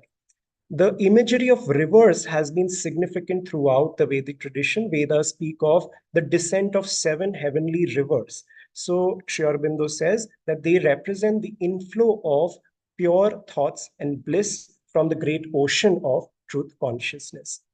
Surya represents the luminous truth consciousness to whom the great Gayatri mantra is addressed, which is traditionally considered as the essence of the Vedas.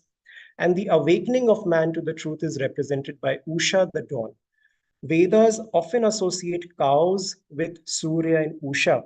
And in these verses, it becomes apparent that they represent the light of consciousness. Sri Aurobindo very humorously says that they don't belong to any earthly herd. And this also provides us perspective on the whole narrative of Krishna with the cows. The legend of the lost cows is repeatedly mentioned in the Vedas. It basically represents the recovery of that consciousness which is lying within us. Sri Aurobindo explains that although consciousness is manifest in man, it is obscured by inconscient and subconscient, and therefore it requires rescue and recovery. This recovery and the defeat of demons does not happen by any physical weapon, but by the power of mantra, the intuitive word. The mantra is called Brahman in the Vedas. This is a well-known idea, and its master is called Brahmanaspati or Brihaspati. And this perhaps is the origin of the mythical Brahmastra of Itihasa and Purana. Later in the Itihasas and Puranas, Brahmanaspati divided into two: Brahma as the originator of the word, the creator of the worlds, and Brihaspati as the council of gods. Then the Rudra and the Marutsa, they also have their specific roles to play in this process. And Vishnu is Vishnu represents the supreme goal of this spiritual journey because he represents the pervasiveness of truth consciousness. The Vishnu's 3 strides are mentioned in the Veda, which are the origin of the Puranic story of the Vaman Avatara, which is also mentioned, which is mentioned in various Puranas.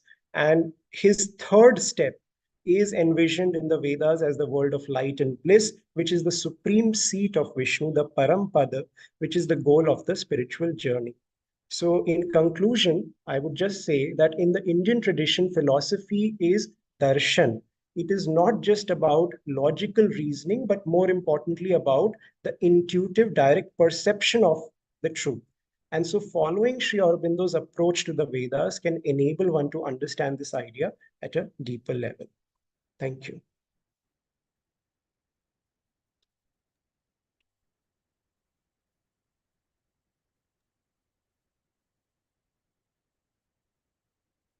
Thank you.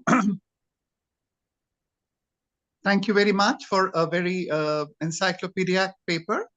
And I'd be very happy if there are questions. Can I just ask you before anybody else, Uddhav, what is the time of this publication? The Secret of the Vedas? 1914. Yes, originally published as a series of essays in 1914 to 16 and published as a book in around 1928. Right. Now, so for your consideration, because you have been, one of your principal thesis is that he is arguing that the Vedas are the fountainhead of philosophy, which is true. But are they philosophical? About that, if you were to look at the second set of his articles, which are published in Arya between 1918 to 1920, I think you would remember that, you know, is there an Indian Renaissance? Is India spiritual? Is India civilized? In all those sets of 6, 6, 7 essays, he very clearly says that the early first period of Indian thinking was the luminous period of luminous spirit. The second period was the discovery of the dharma, and the third period was the stage of formulating the detailed shastra. So by the time you come to these essays, he has divided it into three phases: the earlier intuitive phase, the second, the location of the organized discovery of the dharma, and the third is the stage of formulating the detailed shloka. And therefore, the Upanishads then rightly become the proper repository for philosophical discussion. Nobody is denying that the Vedas are not the fountainhead. They are the fountainhead, but they are only representing the luminous spirit of intuition. It is only when you look at the organization and then you start responding to Buddhist interrogation or the interrogation of other people that you find the formulation of the detailed Shastra. And there he said that there is this prodigious production from yoga to logic to rhetoric to linguistics and all the 64 kalas. So that is one element which I think Aurobindo himself corrects. The other thing which I think towards the conclusion, which you said, I think we are all really a little wary of that. To say that Indian philosophical system is intuitive and not logical will actually be a big mistake. It has a great role for intuition, but even in the aesthetic theory of Abhinav Gupta, he says that the Shaktopaya is reason. To prove the existence of God, Nyaya gives Nyaya Kusumanjali. To reject that actually you do not need an argument to prove the existence of God, you get an argument given by Ramanuj in his responses to the other people. Also, to counter Shankaracharya, you have an argument from the Bhakta Ramanuj in the form of the Saptotpatti. So I think we should not give in to the bluff given to us by a lot of people saying that, no, you are intuitive and we are rational. Not true. And I think it's very important for us to say that there is logicality, there is fine-grained analysis, there is linguistic parishkar, and along with, of course, an admission that some of the elements which are not available through this come through the direct intuition of a special set of people, not everybody. And this intuition is a sort of a direct cognition, which also does not come to everybody. It comes to people who have actually done a lot of preparation through yoga. So you prepare yourself to actually receive that intuition. It is not like a Bhagavad Kripa on anybody. Right, so that I think we need to say loud and clear, or else we give in to the same thing that no, they are logical, we are intuitive, they are more refined in language and science, and we are only good in religion. Not true. And this is precisely what Aurobindo is trying to say, that we have all the abundance of creativity in all fields, from material to spiritual. Right, sir. Right. So what I meant to say was that there is a predominant element of intuition, perhaps in the early period, and of course, logic is there.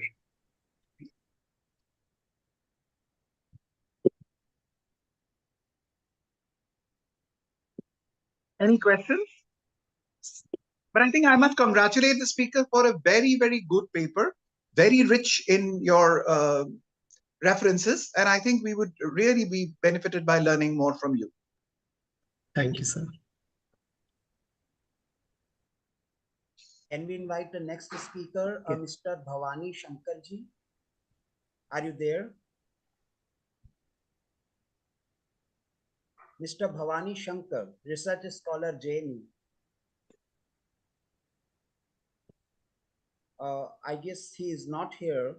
So can we invite Dr. Nikita? Nikita, are you there?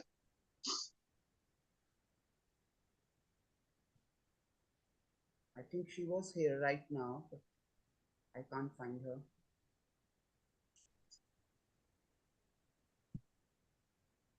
Priya, are you ready? Good afternoon, sir. Sir, this is Priya Gupta. Yeah. So you can Yes, start your presentation. yes, sir, yes. So, good afternoon, everyone. This is Priya Gupta, PhD research scholar in the Department of Philosophy, University of Lucknow. So, the title of my presentation is Exploring Therapeutic Nature of Indian Philosophical Traditions through the Dialogical Method. So, as evident from the title itself, the purpose of my paper would be to explore the therapeutic aspect of Indian philosophical thought as evident from the role the philosophical dialogues play in elevating suffering by bringing about spiritual and psychological transformation. So, to begin with, the present age is an age of science that relies on a set procedure of empirical verification to determine either meaningfulness or meaninglessness of worldly facts. However, man is a rational animal. His desire for knowledge is not merely limited to asserting verification, but his desire is an urge to understand his own self and the world in which he lives, moves, works, and have his being in a holistic manner. It is precisely due to which Aristotle, in his monumental work Metaphysics, has said, "It is owing to wonder that men both now begin and at first began to philosophize." In other words, without philosophizing, man cannot exist. Philosophy, which is also known as love for, which also means love for wisdom, is under academics is broadly categorized under Indian philosophy and Western philosophy. While the quest for both is to aim for intellectual refinement, it is Indian philosophical thought that stands out in terms of richness by imparting meaning and value to human life. Now, to understand this Indian philosophical thought, I would like to quote a renowned Advait scholar, Professor T. M. P. Mahadevan, who has said that Western philosophy philosophizes from only one state of consciousness, namely the waking, whereas Indian philosophy takes into account all the three states of consciousness, that is, waking, dreaming, and deep sleep. This aspect of Indian philosophy, investigating all the states of consciousness, is what makes Indian philosophy an intriguing domain.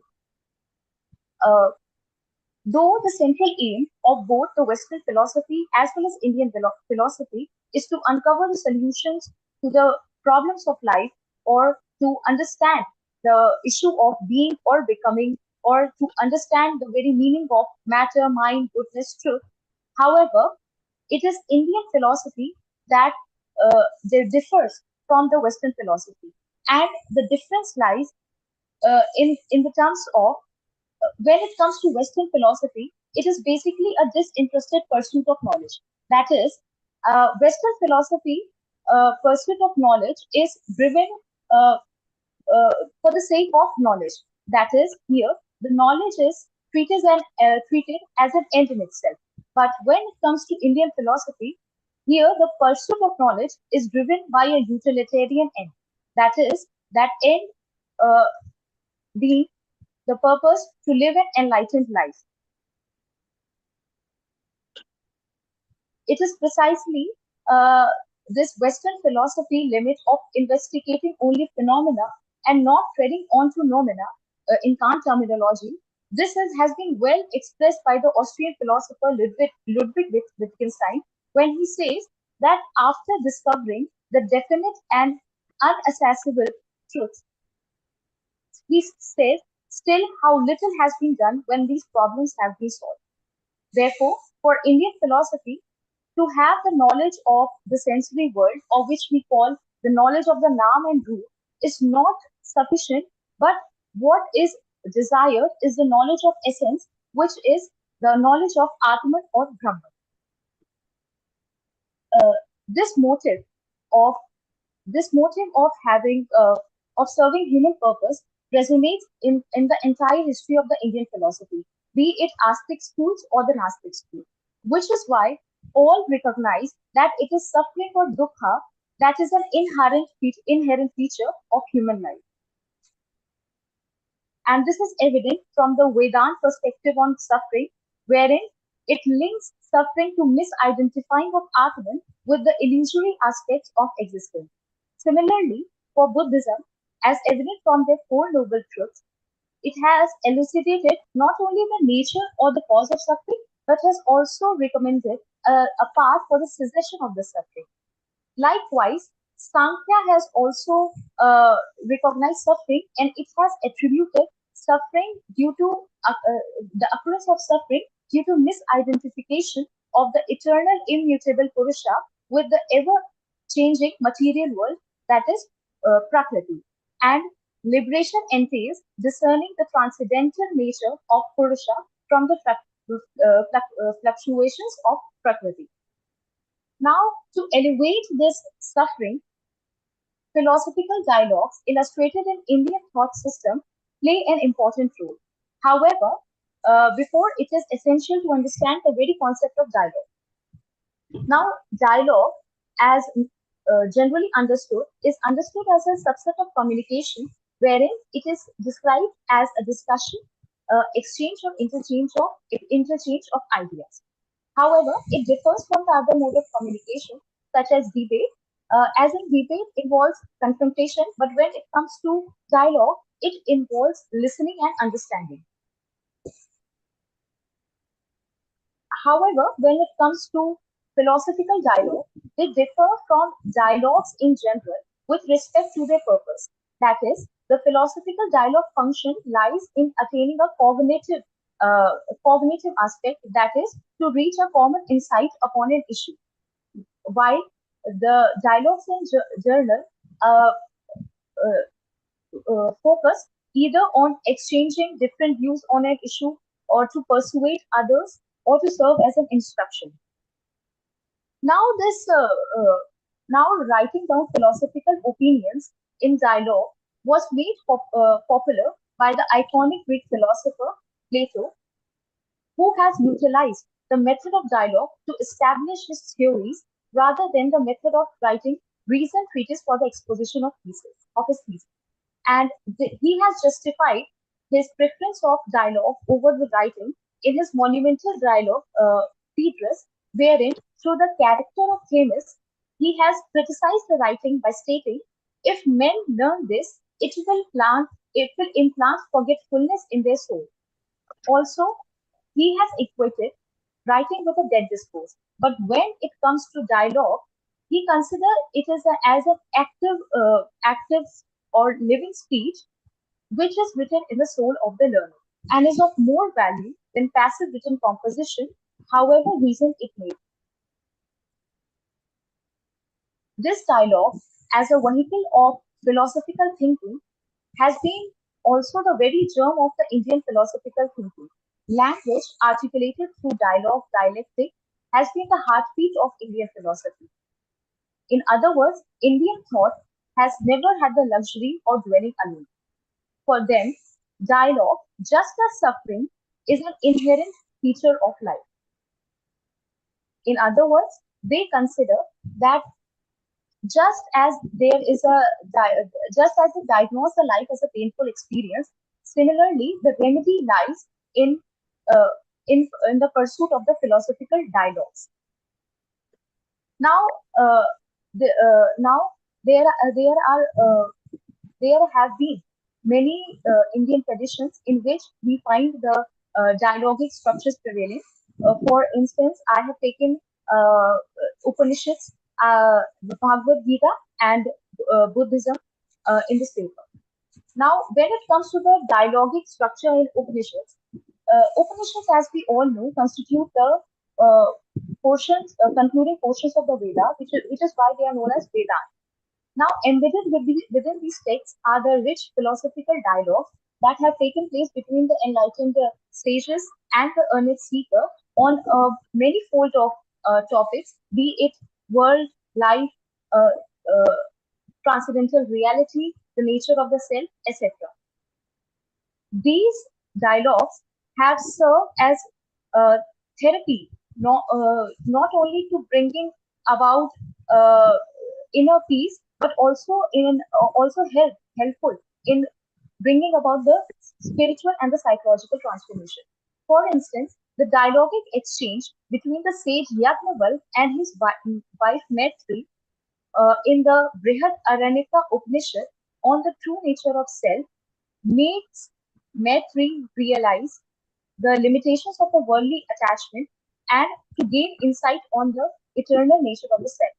Likewise, in the Mandukya Upanishad, uh, wherein the dialogue between the sage Godpal and his disciple Ashtavakra on the non-dual nature of reality makes the disciple realize the limits of the egoistic mind and also makes him realize his identity with the universal consciousness that is Brahman. Uh, Likewise, we see in the dialogic structure in the Bhagavad Gita. Bhagavad Gita, also known as Song of the Divine, which is famous for the dialogue between Lord Krishna and Prince Arjun, also brought about many therapeutic implications for the Prince Arjun when he was there in the battlefield of Kurukshetra. For instance, it helped him to resolve the existential crisis as to whether remain faithful as a brother or be bound by a duty of a warrior. Moreover, it also helped him the Lord Krishna dialogue to uh, to Arjuna also made him understand the value of the principles of the Karma Yoga, which made him to perform his duty as a warrior with with complete detachment and without caring for the fruits of one actions. Likewise, we see in Buddhism that the dialogues that occurred between the teacher and the disciples help in addressing suffering and providing guidance towards liberation from the suffering. In the dialogue that occurs between Buddha and his disciple Ananda, uh, Ananda comes to know about the importance of mindfulness and meditation, which further helped him to overcome the obstacle on the that he faced on his spiritual path, and ultimately he obtained nirvana. Uh, with this, I would like to conclude that Indian philosophical dialogues serve as a therapy by addressing suffering, providing guidance and support, and facilitating transformation and liberation. Also, these dialogues uh, are are not limited to just providing uh, uh, contemplative insight to the disciples back then, but are also helpful in the current scenario where where we face turbulent times and also the constant fear and anxiety that looms all over us. Also, uh, apart from the therapeutic characteristic, these dialogues are also important enough to foster interfaith dialogue and also transmit correct knowledge, thus strengthening the fabric of the society in the long run. Thank you.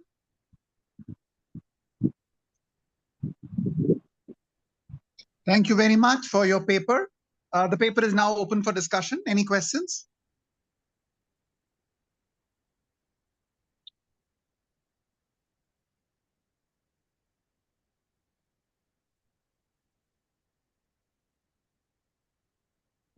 Nikita, can I ask you that one is that you would need to make a distinction that why do people in both the traditions, so-called Indian and Western, sometimes use the method of a treatise and sometimes the method of sutra and sometimes the method of dialogue. And in many cases, the dialogue is between equals.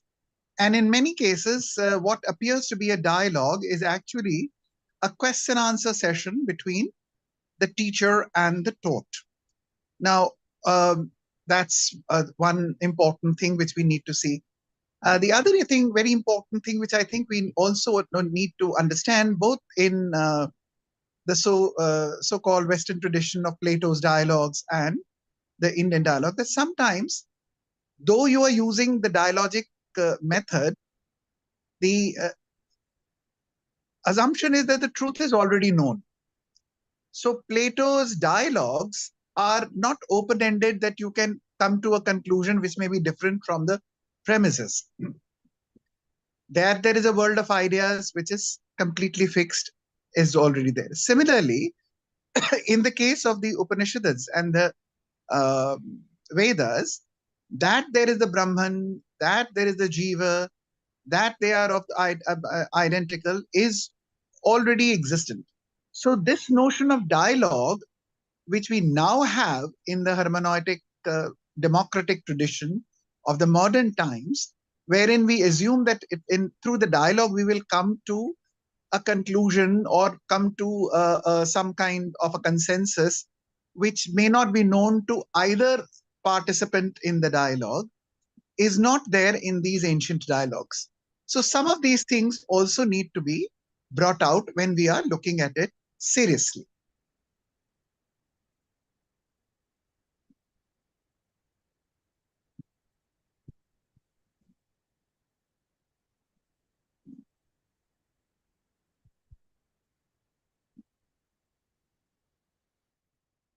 Any questions, Dr. Shukla?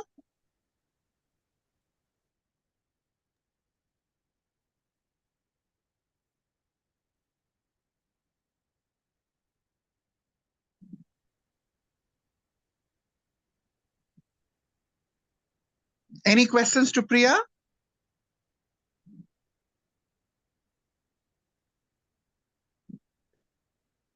No. So can we move to the next speaker?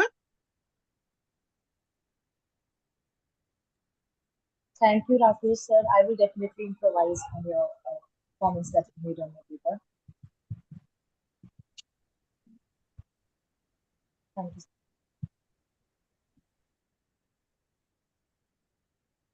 Can we move to the next speaker? Pranam sir, I am the next speaker. Shall I start? Can I just look at you?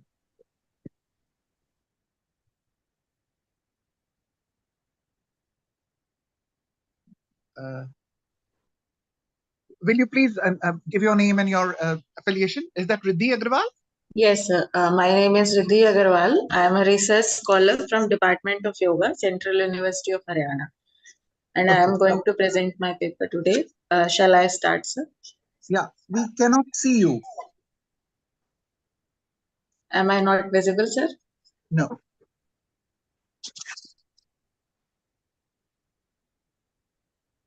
So I have switched on my video. Can I see you now? Not yet.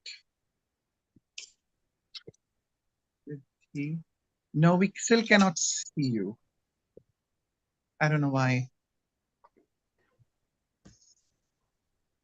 Oh, we can see her. We can see her. Can we all see her? Yes, yes. Why am I not able to see her? Okay, let me see. Okay. Yes. I think there was another. Yeah. Please, Riddhi, please. Yes, Pranam sir. Shall I start? Yes, please. Okay, sir.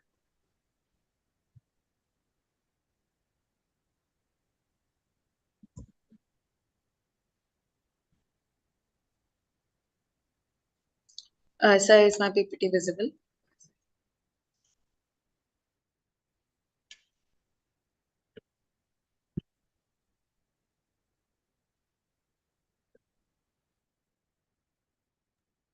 Sir, is PPT visible? Yeah, yes, your slides are visible now. Please start. Okay. Pranam to all the dignitaries present here, as well as my fellow mates. My research paper is Yoga Therapy in Churiko Upanishad, a Yoga Upanishad. So, my name is Riddhi Agarwal, and I am a research scholar from Department of Yoga, Central University of Haryana. And today I am going to present my topic. So, I have written this research article on this topic, and yoga is a phenomena which has been mostly written on and misunderstood from ancient to medieval to modern period, and it is the phenomena on which most of things have been written in the modern phase. But we have to see that if the writings in the modern phase are similar in basic material का medica to the older traditions. तो इस paper में मैं ये कहना चाहूंगी कि योग जो मॉडर्न एरा में है वो एक फिजिकल और अब एक मेंटल थेरेपी के रूप में प्रसिद्ध हो रहा है कि वो हमें फिजिकली और मेंटली हेल्दी कर सकता है। बट एंशिएंट टाइम्स में योग एक दर्शन की तरह था, योग एक दर्शन ही है, योग एक दर्शन की तरह हमें बताया गया था। बट मॉडर्न एरा में इसका डिपिक्शन एज अ थेरेपी हो रहा है। बट जो हमारी एंशिएंट फिलोसफीज थी, भारतीय दर्शन थे, वो एक तरह की नॉलेजेस थी जो हमें इम्पार्ट किए थे through various seers, through various rishis, for the welfare of people, common people, general population थे, उनके दुखों की निवृत्ति के लिए यह दर्शन प्रतिपादित किए गए थे। अल्टीमेटली कि जो दुख है जिससे मैनकाइंड गुजर रही है वो पूरी तरीके से समाप्त हो जाए, लोग उन दुखों से निकल जाएं और एक हायर गोल की तरफ बढ़े, उसके लिए ये दर्शन प्रतिपादित किए गए थे। अब जब हम छुरिको उपनिषद की बात करेंगे, which is one among the 108 उपनिषद, तो उसमें हम देखेंगे कि एक स्पिरिचुअल जर्नी है। It is a very short Upanishad, only 25 versus. तो इसमें एक स्पिरिचुअल जर्नी है जिसमें हम इस आर्टिकल में देखेंगे कि क्या क्या योगा थेरेपी की या योग को एक चिकित्सा के रूप में किस तरह से उस उपनिषद में दिखाया गया जो आज से हजारों करोड़ों वर्षों पहले लिखा गया था, कि या फिर जो एक दर्शन की तरह हमारे सामने चीजें रखी गई हैं, एक डायलॉग की तरह, एक नैरेटिव की तरह, चाहे वो वेदास हो, चाहे वो उपनिषद हो, या चाहे वो और भी कोई एंशिएंट टेक्स्ट हो, तो वो एक डिफरेंट फंडामेंटल को बताते हैं। या फिर मॉडर्न टाइम में जो हम उसे as a yoga therapy use कर रहे हैं, शायद योग थेरेपी ये शब्द नहीं था, योग चिकित्सा ये शब्द नहीं था, बट चीज वो वही कह रहे थे, बस उनके मीनिंग्स और डेफिनेशंस अलग अलग थे। तो सबसे पहले हम छुरिको उपनिषद की बात करेंगे। Chhurika Upanishad is the 31st Upanishad among the 108 Upanishad and it is a part of Krishna Yajurveda. यह कृष्ण यजुर्वेद से लिया गया है। It is also one of the 20 Upanishad, एक लिस्ट ऑफ 20 उपनिषद है जिनको योग उपनिषद कहा जाता है, क्योंकि वो बेसिकली डील करते हैं, they deal with the materials of योग, मटेरियल मेडिका ऑफ योग, चाहे वो डिफरेंट स्ट्रीम्स ऑफ योग हो, वो तंत्र हो, वो हठ योग, या फिर वो वेदांतिक अप्रोच से रिलेटेड हो। तो ये डिफरेंट आइडियोलॉजीज ऑफ योग को प्रोपोगेट करते हैं। उन्हीं 20 में से एक है छुरिको उपनिषद, और इसमें 25 वर्सेस है केवल। अब understanding the concept of yoga therapy in ancient text, तो अगर हम जो इसका पहला वर्स है उसको ही देखें, छुरिको उपनिषद का, तो इसमें क्या कहता है? छुरिकाम संप्रवक्ष्यामि धारणाम योग सिद्धये याम प्राप्य न पुनर्जन्म योग युक्तस्य जायते। यानी योग की सिद्धि हेतु, to achieve the state of yog, योग की सिद्धि हेतु धारणा रूपी छुरिका के संबंध में वर्णन यहाँ पे करते हैं। किस लिए? जिससे प्राप्त हो जाने वाले, और फिर क्योंकि ये छुरिका प्राप्त हो गई है तो उससे आप यू कैन अचीव अटेन योग, योग की सिद्धि अटेन करके मनुष्य को पुनर्जन्म में, means he doesn't have to be in the constant cycle of rebirth and death, तो उस पुनर्जन्म के जाल में वह नहीं फंसता है। तो ये पहला जो श्लोक ही है उसमें ये बात होती है कि हम आपको योग की सिद्धि के लिए धारणा, जैसे आप सभी ने अष्टांग योग के बारे में सुना होगा या डिफरेंट स्ट्रीम्स ऑफ योग है, उन्हीं में से एक है, एक अंग है धारणा। तो धारणा को इन्होंने यहाँ पे, इसका नाम छुरिको उपनिषद इसीलिए क्योंकि इन्होंने धारणा को उस छुरी का नैरेटिव दिया, उस छुरी की मेटाफर दिया है, जिससे आप ये जो साइकिल है जो घूमती जाती है, और जो जीव है, जो जीवात्मा है, जो इसमें फंसा रहता है, यही कर्म बनते हैं, फिर संस्कार बनते हैं, फिर पुनर्जन्म होता है, फिर कर्म करते हैं, फिर and this cycle goes on and on. इसको तोड़ने का, इसको काटने का साधन के रूप में आपको धारणा दिया गया है, ताकि आप योग को अटेन करके इस साइकिल से निकल जाए। सो दिस इज पहले वर्ष में ये बता देते हैं कि योग छुरिको उपनिषद में इसकी बात की गई है। तो योग थेरेपी की अगर हम बात करें, तो योग थेरेपी आज मॉडर्न फॉर्म में जो बाहर के राइटर्स हैं, उन्होंने क्या लिखा है, जैसे एक है एम रॉबिन, जिन्होंने 1997 में योग थेरेपी को डिफाइन किया था। उनके हिसाब से योग थेरेपी क्या है, it is a form of new discipline. योग में ही, योग नहीं, योग और ट्रेडिशनल मेडिसिन को मिला के, ट्रेडिशनल नहीं, कंटेम्प्रेरी जो मॉडर्न मेडिसिन है उसको मिला के, उनके दोनों के एलिमेंट्स को मिला के एक नया डिसिप्लिन क्रिएट कर दिया, जिसमें हम कुछ एलिमेंट्स योग के, कुछ एलिमेंट्स मॉडर्न मेडिसिन के लेके योग थेरेपी से लोगों को ट्रीट करते हैं। बट लेकिन जो हमारे एंशियंट टेक्स्ट है, उनमें क्या है, उन अकॉर्डिंग टू देम, उनके लिए बॉडी, माइंड, स्पिरिट, यानी आपका शरीर, आपका मन, आपकी बुद्धि, आपकी आत्मा, ये चारों कभी अलग नहीं थे। They were a part of one entity, एक एंटिटी इन चारों पार्ट से मिलके बनती थी। तो हमेशा जो हमारे टेक्स्ट हैं, वो कभी खाली शारीरिक शुद्धता के, शारीरिक हेल्थ की बात नहीं करते, या फिर मानसिक हेल्थ की ही बात नहीं करते। वो इन सारे चारों फेनोमेना की बात करते हैं, चारों पिलर्स ऑफ हेल्थ की बात करते हैं, और एक होलिस्टिक अप्रोच देते हैं इंटरकनेक्टेडनेस पे। तो हम इसमें योग थेरेपी की जब बात करेंगे, तो we are basically emphasising on this.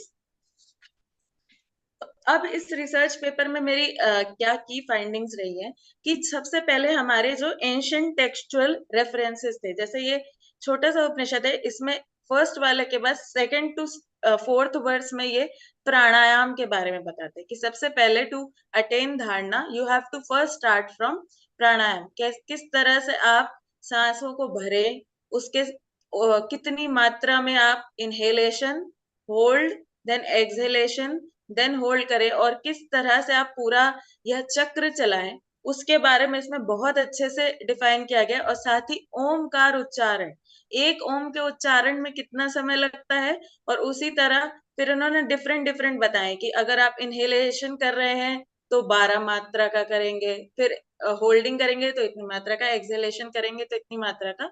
सो एक तरह से सिंबोलिज्म्स के रूप में, डिफरेंट नैरेटिव्स के रूप में इन्होंने बहुत सुंदर तरीके से प्राणायाम की चर्चा की है। फिर तीसरे से सातवें वर्ष में इन्होंने धारणा के बारे में बताया। धारणा मीन्स कहाँ कहाँ पे आप धारण करेंगे, जैसे आपने प्राणवायु, आप प्राणवायु पे ध्यान दे रहे हैं, प्राणायाम कर रहे हैं, उसके बाद उसको, आपको जब आपका उस पर कंट्रोल हो गया, तो उसको कहाँ कहाँ, किन किन स्थानों पे आपको रोकना है। और उसी के साथ इन्होंने, क्योंकि आप वायु को ले जा रहे हैं, तो उसके लिए नाड़ी की बात की गई है। अब नाड़ी, यहाँ पे हम मॉडर्न मेडिसिन में जब हम नर्व्स की बात करते हैं, तो उसी को हम नाड़ी की तरह ट्रांसलेट कर देते हैं हिंदी में, बट नाड़ी इज नॉट नर्व्स। नाड़ी शब्द नद धातु से बना है, जिसका मतलब है अति सूक्ष्म। ऐसी नद शब्द, नदी जिस तरह से नद शब्द से, वैसे ही नाड़ी है। तो यानी कि जिसमें कोई भी चीज फ्लो होती है, तो जैसे नदी में पानी फ्लो होता है, वैसे ही प्राण नाड़ियों में फ्लो होता है। तो नाड़ियों की इसमें कई बहुत विस्तृत चर्चा है, कई नाड़ियों के बारे में बताया है। और 9th वर्ष में इन्होंने एक एग्जाम्पल दिया है एक स्पाइडर का, यानी एक मकड़ी जिस तरह अपनी लार से तंतु बनाती है, और फिर उसी तंतुओं में आगे जाके वो आवागमन करती है, कितना सुंदर है। उसी तरह आप उतने ही फाइन अपनी नाड़ियां जो आपके शरीर में है, उनको जगाइए, अवेकन देम, उनके ऊपर अपना कंट्रोल कीजिए, उनके बारे में जानिए, और उससे आप आगे बढ़िए। मूलाधार से आगे चल के हृदय कमल, हृदय कमल से आपके कंठ प्रदेश, कंठ प्रदेश से आज्ञा और सहस्त्रार तक जाइए, और सहस्त्रार तक जाने के बाद you will know the ultimate knowledge, ultimate ब्रह्म। इसके बारे में इस उपनिषद में बताया गया है। तो ये एंशिएंट टेक्सचुअल रेफरेंसेस, इसके बारे में मेरे को पता चला, छुरिको उपनिषद पे पता चला, क्योंकि जब मैंने इसके बारे में रिसर्च की थी, मैं पेपर लिख रही थी, तो I was amazed to find कि मेरे को एक भी research paper Google scholar, PubMed, Cochrane, Scopus, web of science, in किसी भी डेटाबेसेस पे नहीं मिला। हिंदी और इंग्लिश में टाइप करने के बाद भी छुरिको उपनिषद एक तरह से अनटच्ड है। इस पे कुछ बुक्स हैं, कुछ और हिंदी ट्रांसलेशन है, बट रिसर्च पेपर्स, आर्टिकल्स नहीं है। फिर इसमें थेरापेटिक टेक्निक्स, थेरापेटिक टेक्निक्स में अब जैसे इंडियन ट्रेडिशनल मेथोडोलॉजीज हैं, अगर हम इसमें प्राणायाम की बात कर रहे हैं, तो इसमें हमेशा पता है कि पहले you have to retain your breath. अगर आपको धारणा तक पहुंचना है, अगर you have to control your mind, तो पहले आपको अपनी श्वास पे, अपनी ब्रेथ पे, फिर अपनी प्राण वायु पे कंट्रोल करना होगा, और आगे आप जा सकते हैं। जैसे कि हमारे इंडियन ट्रेडिशंस में आप सुनते ही होंगे कि पंचकोश की बात की गई है तैत्तिरीय उपनिषद में भी, कि पंचकोश है, पहले अन्न में, फिर प्राण में, फिर मनो में, फिर विज्ञान में, फिर आनंद में, और ये आपस में कनेक्टेड है। जैसे श्वेताश्वतरो उपनिषद में चले वाते चले चित्तम निश्चले निश्चलम भवे, अगर आपकी बात चलती रहेगी आपके मन में, तो आपका चित्त भी चलता रहेगा। उसी तरह अगर आपका चित्त चलता रहे, चित्त को आपको कंट्रोल में करना है, तो उसका आसान तरीका है कि आप पहले बात को कंट्रोल करें। फिलोसफिकल फाउंडेशंस, कि एंशियंट फिलोसफी ऑफ योग में इसके बारे में किस तरह से डिफाइन किया गया है, किस तरह से हम इसको यूज कर सकते हैं, और इसका रेलेवेंस मॉडर्न हेल्थ केयर में, जैसा कि हम आजकल देख भी रहे हैं कि काफी ज्यादा रिसर्चेस हो रही है modern medicine, modern health care में, कि आपको एविडेंस बेस्ड प्रैक्टिस बना दे हम योग को। लेकिन उसको किस तरह, हर प्रैक्टिस का एक डेफिनेट टाइम, एक डेफिनेट तरीका है, तो उसी तरह कुछ तरीके छुरिको उपनिषद में भी दिए गए, और इसमें मेन बात यह कि इसमें फोकस धारणा पे किया गया है, जो कि अष्टांग योग के 8 अंग है, तो उसमें धारणा पे इतना ज्यादा फोकस हमें और टेक्स्ट में नहीं मिलता है, और सारे अंगों पे मिलता है।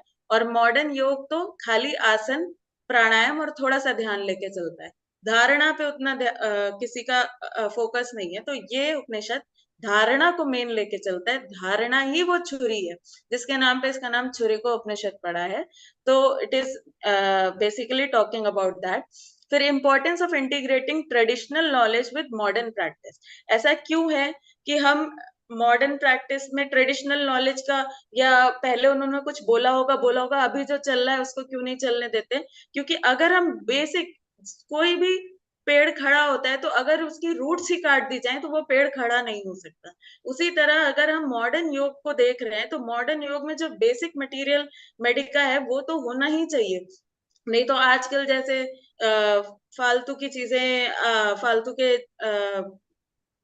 योग के नाम पे कमर्शलाइजेशन हो रहे हैं, चाहे वो बियर योगा हो, चाहे वो कपल योगा हो, तरह तरह की चीजें, वो सारी चीजों को आपको किस तरह से रेफ्यूट करके एक इंसान जो एक्चुअली में हेल्थ के लिए योग में आया है, वो किस तरह जान सके कि योग में शरीर पे हमने फोकस कर लिया थ्रू आसन, थ्रू षटकर्म, थ्रू डिफरेंट चीजें, अब मैं और मानसिक शांति के पथ पे कैसे जान सकता हूँ, और आत्मिक शांति के पथ पे कैसे जा सकता हूँ, और साथ ही साथ फिर अपनी आत्मिक उन्नति के लिए कैसे, मैं डीपर रियलाइजेशन के लिए कैसे जा सकता हूँ। इसमें इन्होंने वर्स 23 में निर्वाण शब्द का भी प्रयोग किया है।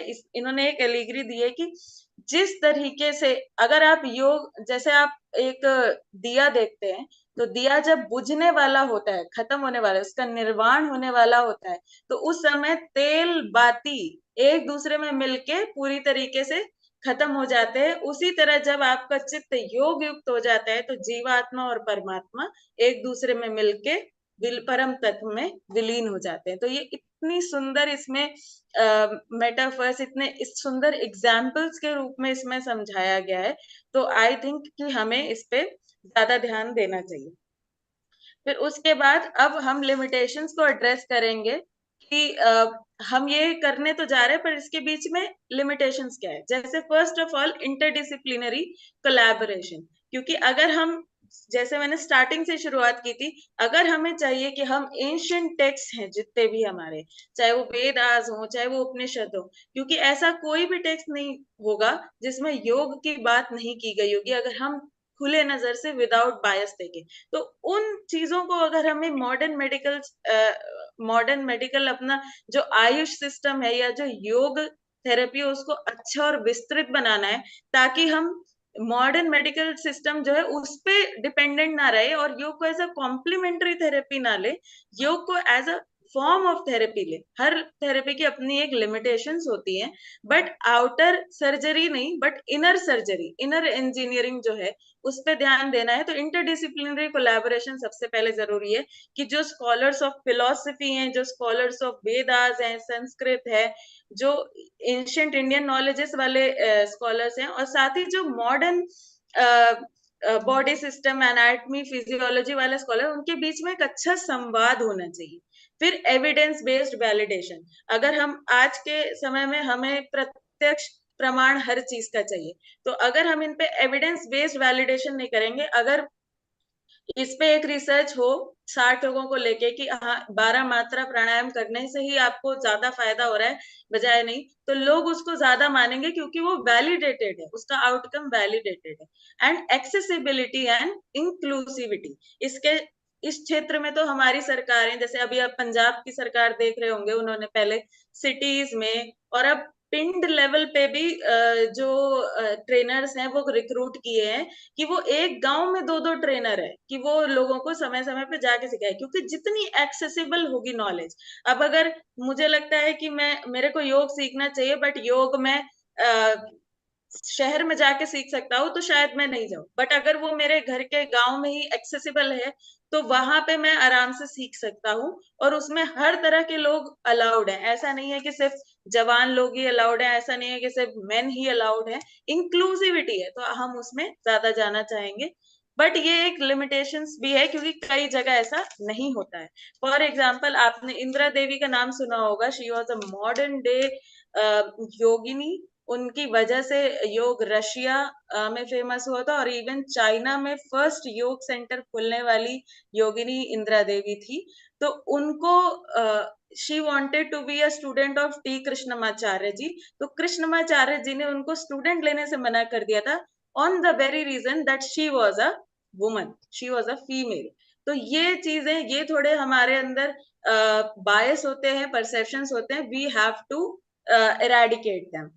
देन रिकमेंडेड, मेरा जो पेपर है इसके बेसिस पे मुझे लगता है कि और फर्दर क्या आप कर सकते हैं। तो फर्स्ट है कि integration of yoga therapy in main stream health care, जो कि अभी बहुत ज्यादा हो रहा है, बट उस पे और अच्छे से एंशिएंट फिलोसॉफिकल टेक्स्ट को पढ़ के और अच्छा काम करने की जरूरत है। क्योंकि जैसा हम कहते हैं कि क्वांटिटी नहीं, हमें क्वालिटी चाहिए, तो क्वालिटी की ज्यादा जरूरत है। Then we have to study the long term effects of yoga therapy.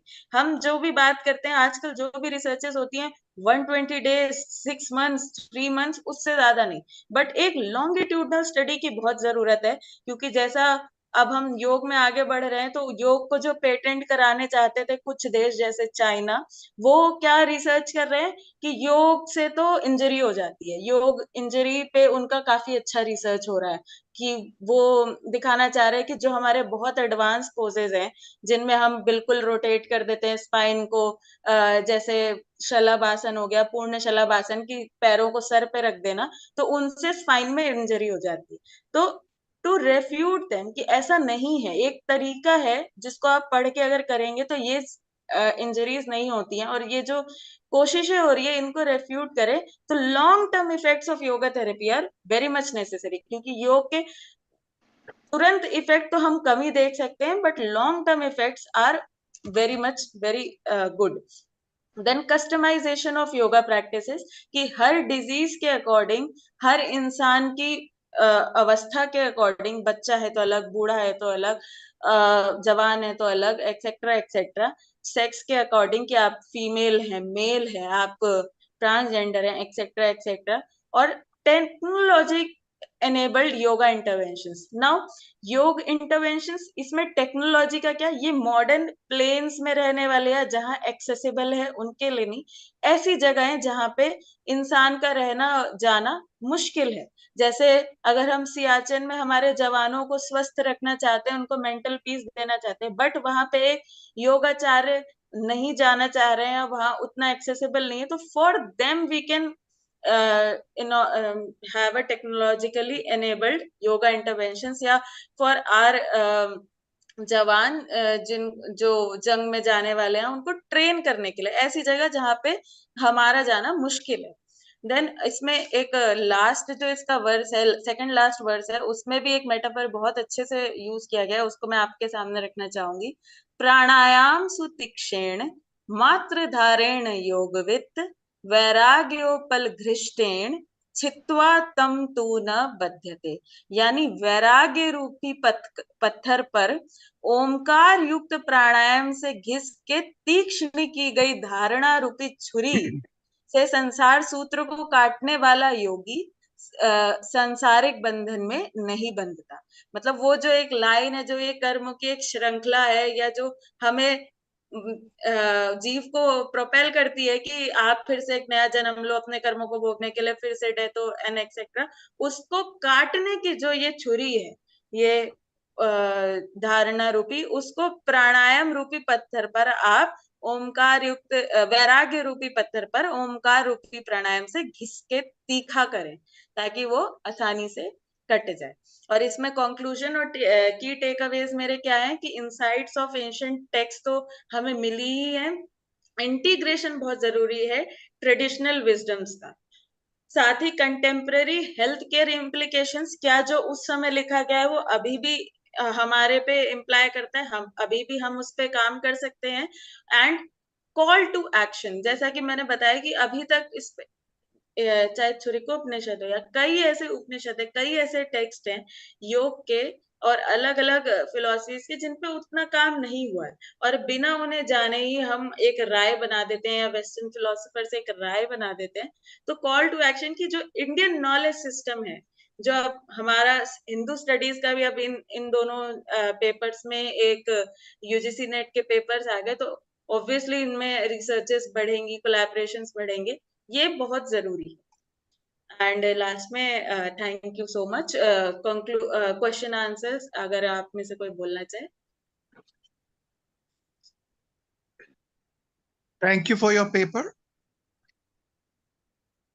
Thank you for the paper. If there are any questions, ask questions.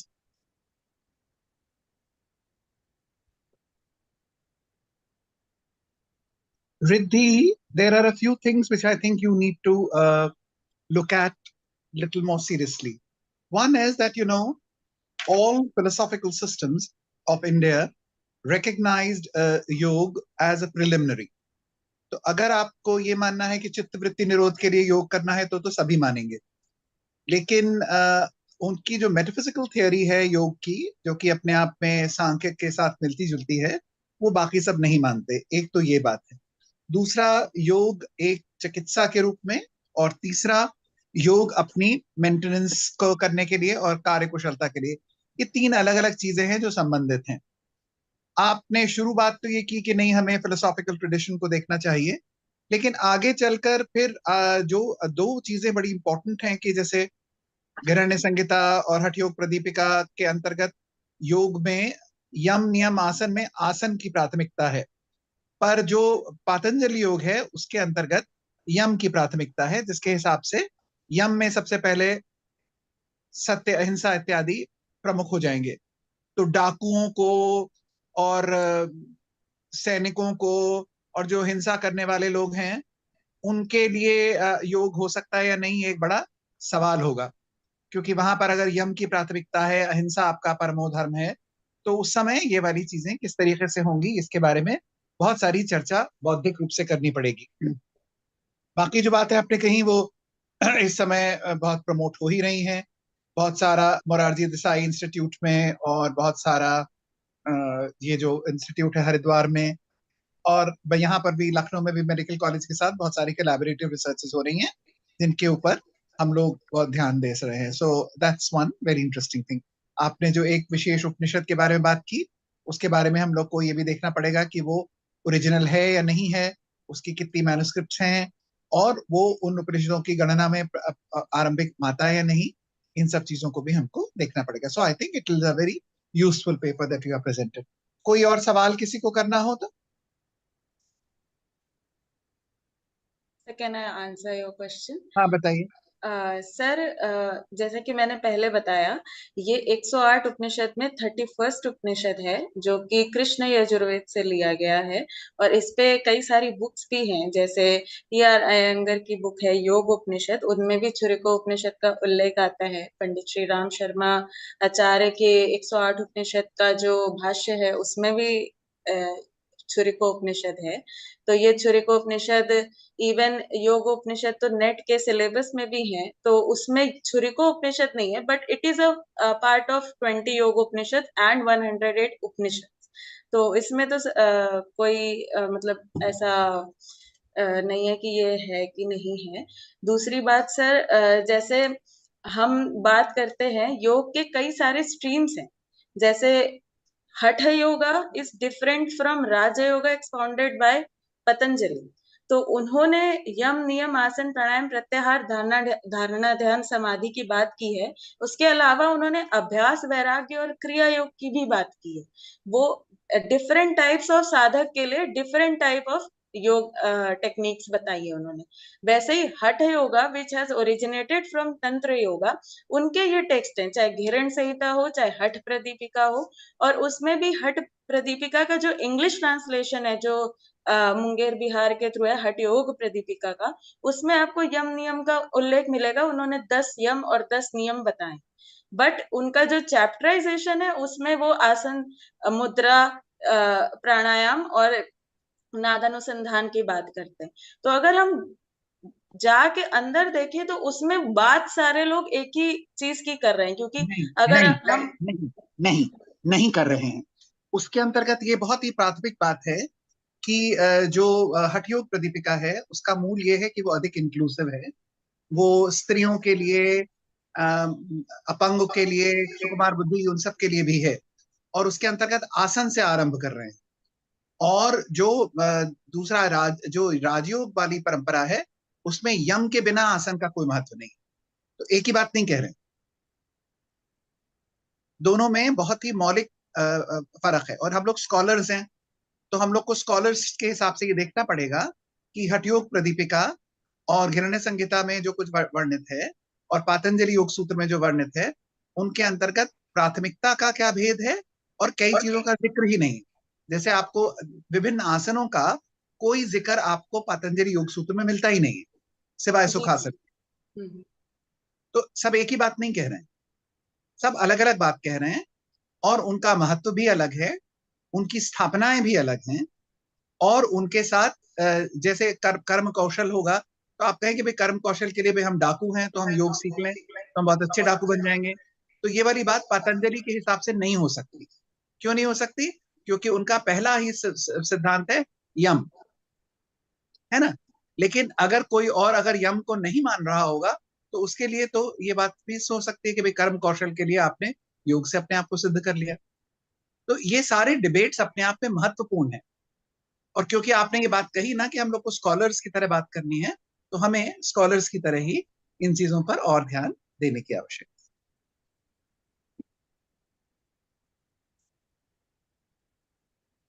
Okay sir. Next paper, is that Rahul? Yes, that's right. Yes. Right. Yes. Rahul, which university are you representing? I'm representing University of Mumbai. Okay, wonderful. Kalina Department. campus. Yes, Kalina. Department of Oh, Pali, right. oh, wonderful, wonderful. My greetings to all your friends and teachers. Certainly, I appreciate that. Can I share my PPT, sir? Yeah, please do.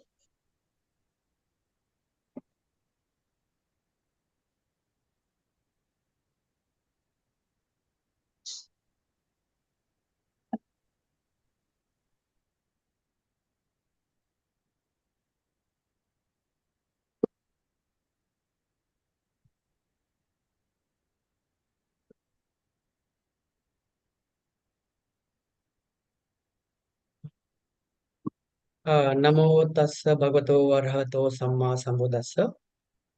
My name is Rahul Ravi Rao. I'm a faculty at Department of Pali, University of Mumbai.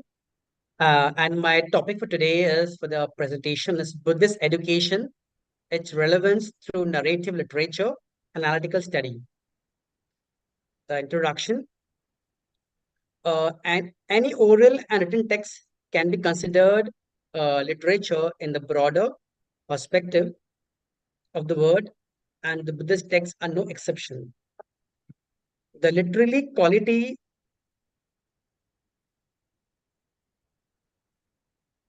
The literally quality of Buddhist text is intimately integrated with Buddhist moral and religious teaching, and is ultimately serves stereological system. And the literary qualities varies with genre. Pali Theravada texts and are pure in style, whereas minor texts are often magnificent and surplus. It also implies uniquely Buddhist epistemology, phenomenology, and hermeneutics. Among the most stylistically unique genres are Jataka and Apadana stories, the Buddha's biographies, hagiographies, and various secular forms of literature influenced by Buddhism, including poetry, novels, theatre, admonitory tracts, folk songs, popular sermons, and song tales. Each of the genres possesses a unique charm in its narrative style. We further consider the narrative techniques and literary tropes and style employed by Buddhists in India and other countries. Then Buddhist literature will reveal an even more astonishing degree of stylistic diversity. So, what is the reason to undertake the study for the paper? As we are aware, the narrative literature has a unique pedagogy in the aspect of delivery, the education in the simplest form and aspect to the masses. But this education system is to facilitate the all round and holistic development of an individual personality, be it intellectual and moral development, as a physical, mental, and social development. Samyak Sambuddha, being a teacher of Deva and Manusa, has developed an innovative and interaction way of teaching through narrative style of literature. This we can come across through the entire Tripitaka, from the Vinaya Pitaka, Sutta Pitaka, and the Abhidhamma Pitaka. Narrative connects with the history and socio-economic development of the time. So, what is the aim of the research paper? How essential is the narrative style of literature that has indeed reached out across the Indian subcontinent and opened the path for other school of thoughts. It aims is to entertain, educate, communicate, share or create the meaning for all types of audience. It aims to express individual thoughts and feelings and emphasize on the moral value and inspire us through difficult journey and trace the human civilization. But this narrative has its own inherent logics. Apparently, such logic grapples with the doctrinal issues at the heart of the Buddhist teaching to reach the society. The objective of this paper, it is to bound to keep us connected with the subject so that it does not let us go or get deviate from the essence of the teachings or the whole context in particular. Narrative literature tries to relay a series of events in an emotional, engaging way so that the entire audience get moved by the story or the event or the incident, which could mean through laughter, sympathy, fear, anger, and so on. Such narrative style has been expanded or developed in a unique form of art in a self way, learning through pictorial form and guiding force for engaging employment. Has the tool for philosophical queries and has its own guiding principle for progressing through the stages of Buddhist doctrine, expanded and move along the entire trade route in the Indian subcontinent.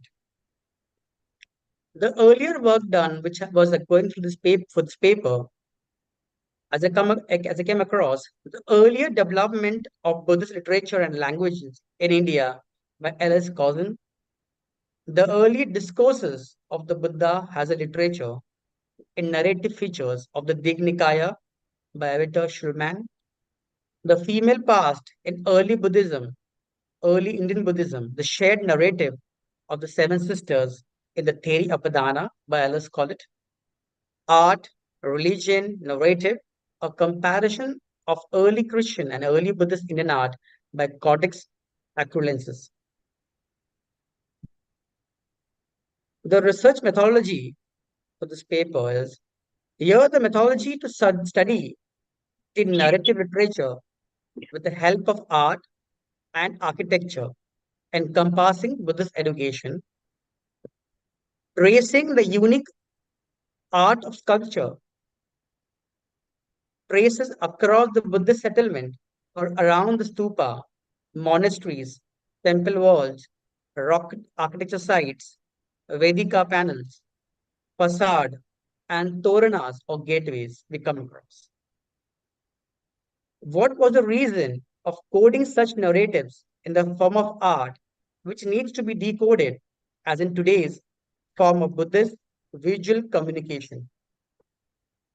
Connecting narrative literature as a medium in embodying evidence Buddhist education, tracing history from the land of origin through Gurukul towards Mahavihara. So here I've taken out some panels to understand the Buddha and the Bodhi tree through this panel. How such sculpture emphasizes the Buddhist education to the narrative panels. Here it focuses the importance of the Bodhi tree and the importance of meditation practice beneath the Bodhi tree, where the Samyak Sambuddha attained enlightenment, and how the worship of the tree in the form of environment is also an important aspect seen from the sculpture. Here, a panel focusing on the birth of the Siddhartha as a bodhisattva.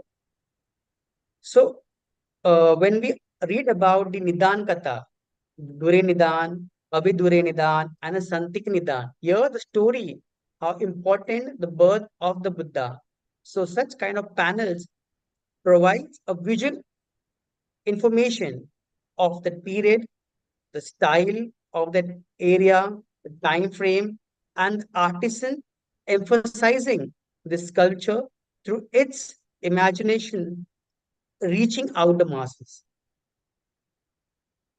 Here I've taken a panel from the Saji Torana that is emphasizing on the Mahakappi Jataka, where the story of a monkey saving his subordinates so that his subordinates or his people of his community do not get attacked by the people of the king or the soldiers, and how he protects. This shows the different kind of parmita, the message of parmita emphasizing through the narrative sculptures.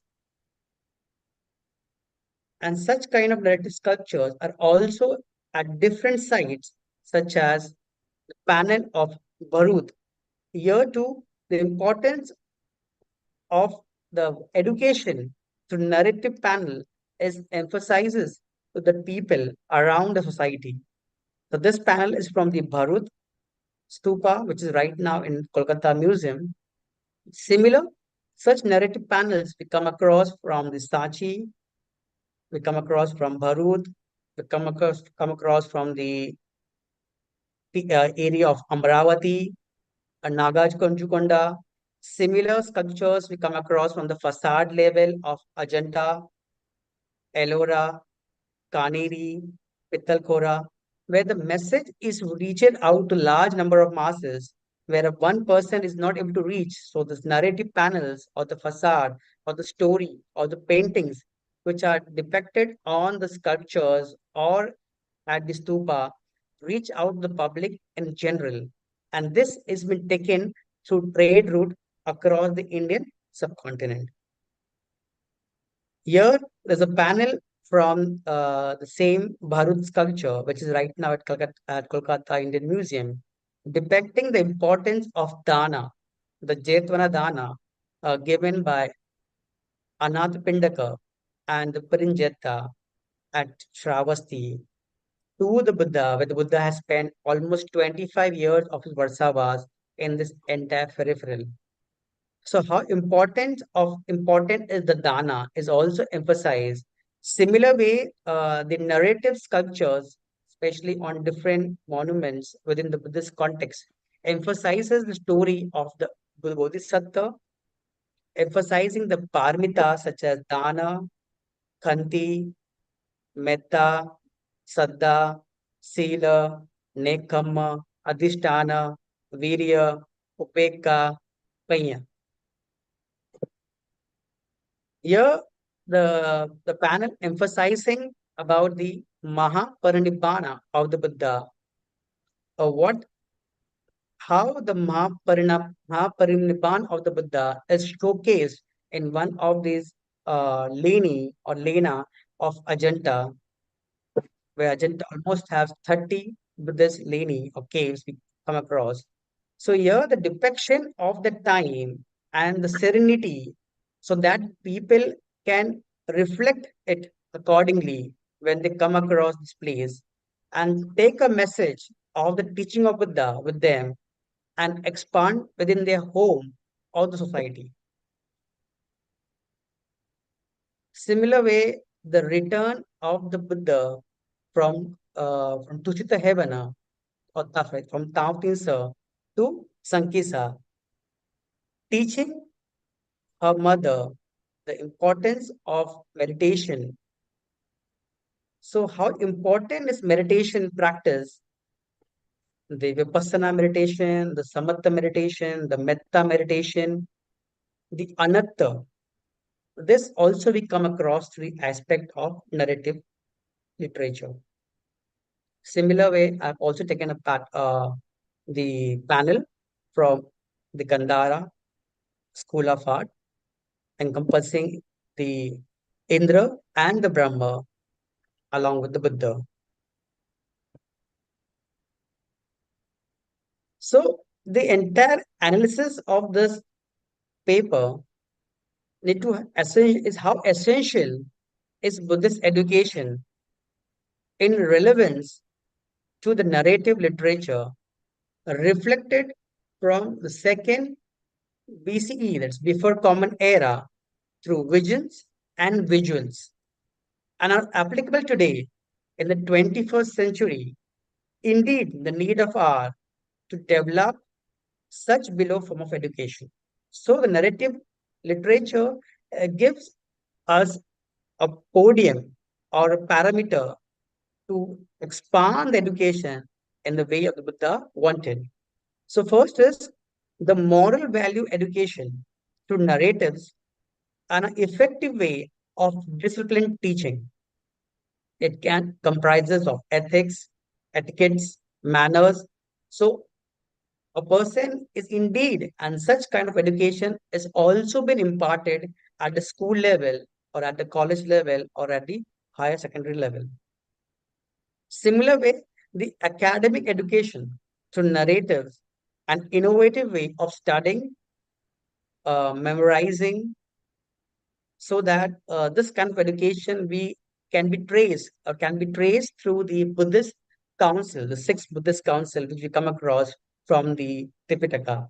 How one teacher, the oral form of teaching, passed on from one generation to the other generation and was imparted and saved till date. Similar way, the social education through narratives and an implementing way of engaging within the society. What kind of social education? The social education of all of them coming together at one place.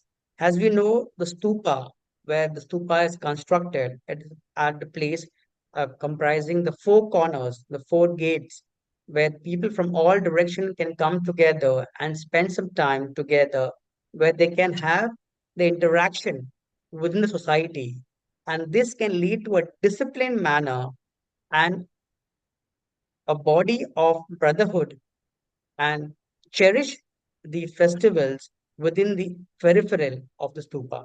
So the social interaction can also be seen from the narrative panels.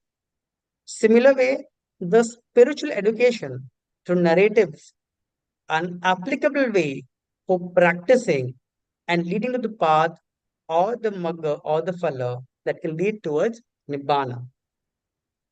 Such narrative literature focuses and enhances the teaching, the doctrine, and the implementation of the Buddha's teaching known as Pariyatti, Patipati, and Pativeda.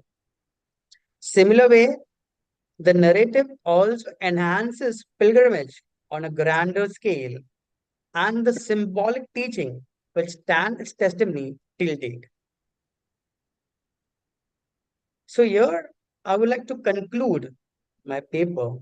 The educational upbringing mode can be traced through Buddhist narrative literature, interconnecting Buddhist historiography, the politics, the economics, art, and aesthetics. This education from the narrative literature can be seen or based on the sila, the morality, the samadhi, the meditation, and the panya, the enlightenment of a student or an individual. You're especially referring to the lay people for the social well-being so that they come out from the raga, dosa, and the moha, which is interrelated to kaya, vacha, and mana. The characteristics of education is here through monastic development, inclusive of everyone, irrespective of caste, creed, status, profession, color, gender, and age, leading towards the Magga Jnana, and Phalla Jnana of Nibbana, the ultimate realization or the liberation. So I will here end with the Pali quotation. Asevana cha balanam panditana cha sevana puja cha pujaniyanam etam mangalam uttamam mata pitu uppattanam uttadarasa sangaho anakula cha kamanta etam mangala uttamam. So the teachings taught by the Buddha to the narrative aspect, it can be from the Dhammapada, the Jatakas, the Mapadana stories, which also from the Petvattu, Vimanvattu, which are directly can be seen or read in the daily aspect, and how this narrative have expanded in the later aspect of Esophabel, Panchtatra, and so forth. But this narrative literature has a symbolic aspect of visual understanding to the public to reach out the masses. Here the bibliography from different authors or different books by different scholars like John Strong, Todd Lewis, Patricia Eckartzy, Justin McDonnell, a volume from the International Conference, Thus Have I Heard, book from Naomi Appleton and Vidya Dheja. Thank you, everyone.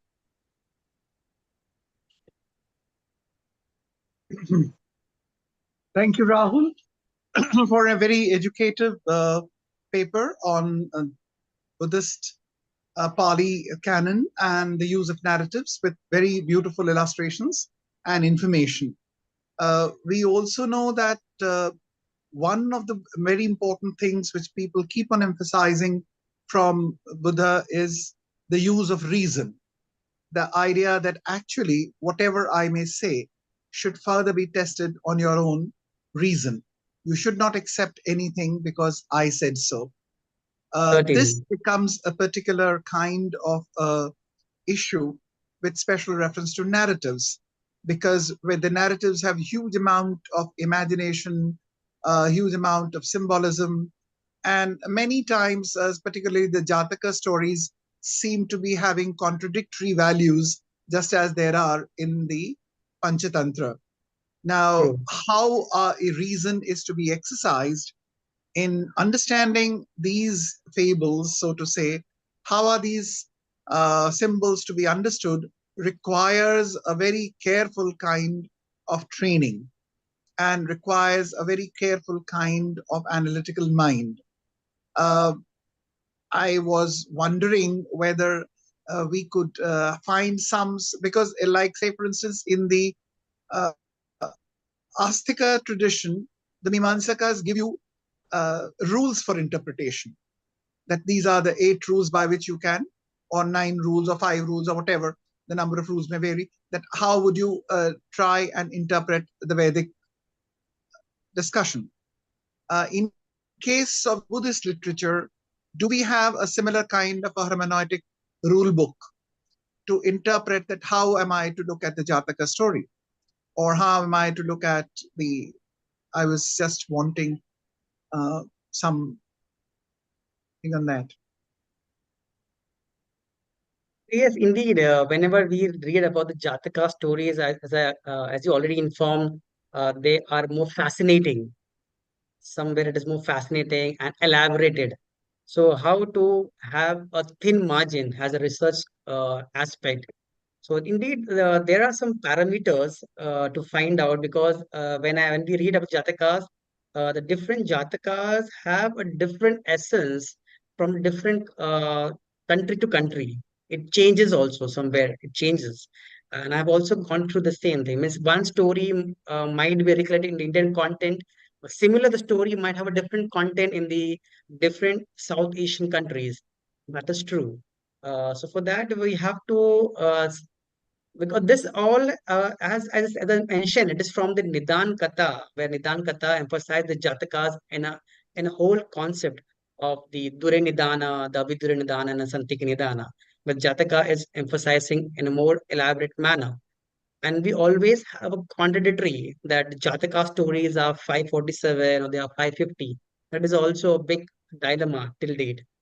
But here, in my aspect, I am only focusing on those kind of jatakas which are in a symbolic manner and which have reached the masses. The masses, in case I can say, has uh, deployment of the paramita in the particular daily life. Like simple now as an aspect of dana. Why dana is so essential? Now here, if in case one kind of sculpture of narrative is put on any of the stupa, emphasizing the dana of the bodhisattva or any particular pasaka, showcasing the dana. So this shows that when a person gives dana from heart, from kaya, from vacha and mana, then the ego, the raga, those and more is almost negligible. If in cases if the dana is not from the total heart and mind, so somewhere the attachment to removing the attachment, removing the I, there the dana emphasizes.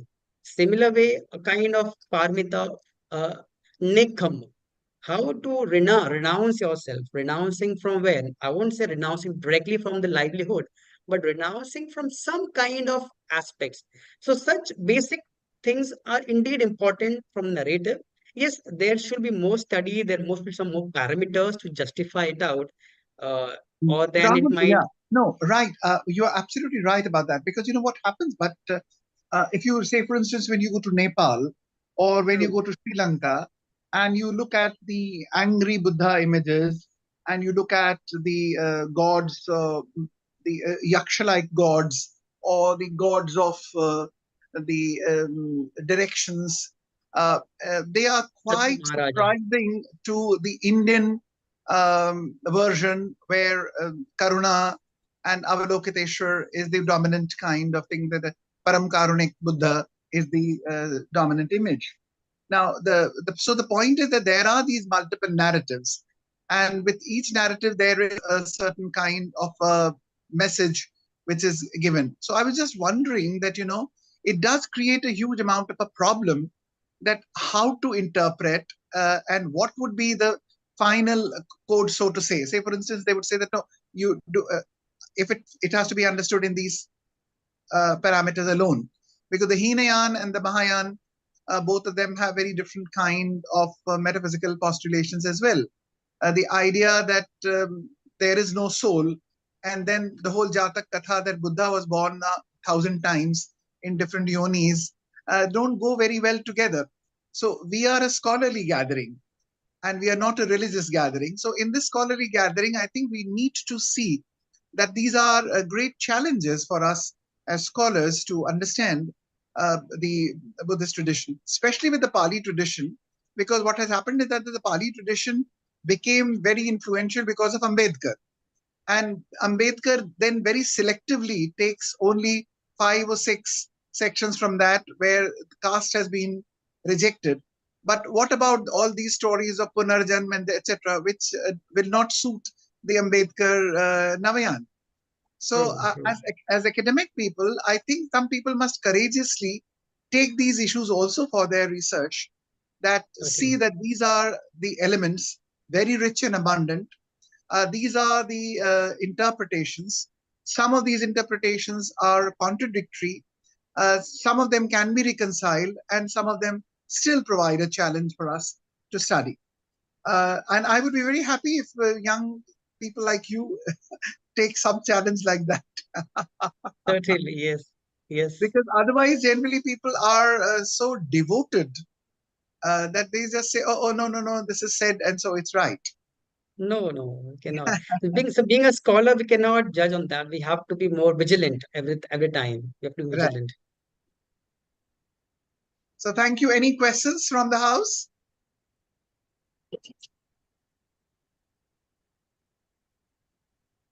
So, thank you, Rahul. So, we can have the next speaker now.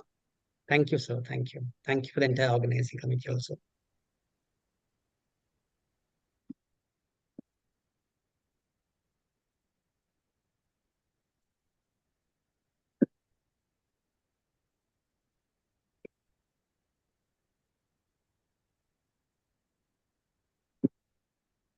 Who's the next speaker?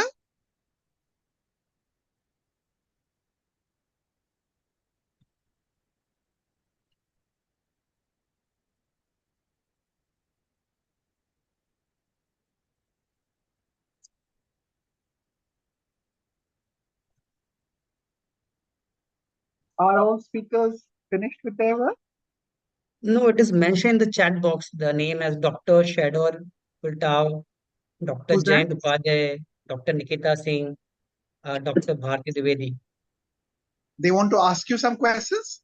No, they can speak. They can speak. Presentation. Who's the next one on the list?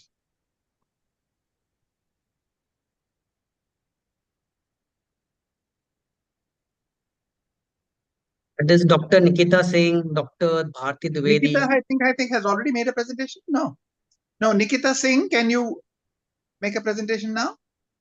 Dr. Nikita Singh, is she there? Doesn't seem to be. No, sir, she is not here right now.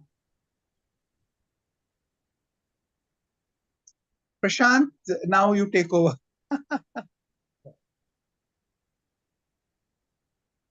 Who's the speaker? Next speaker. Whoever is the next pending in the speakers can volunteer and come for the presentation.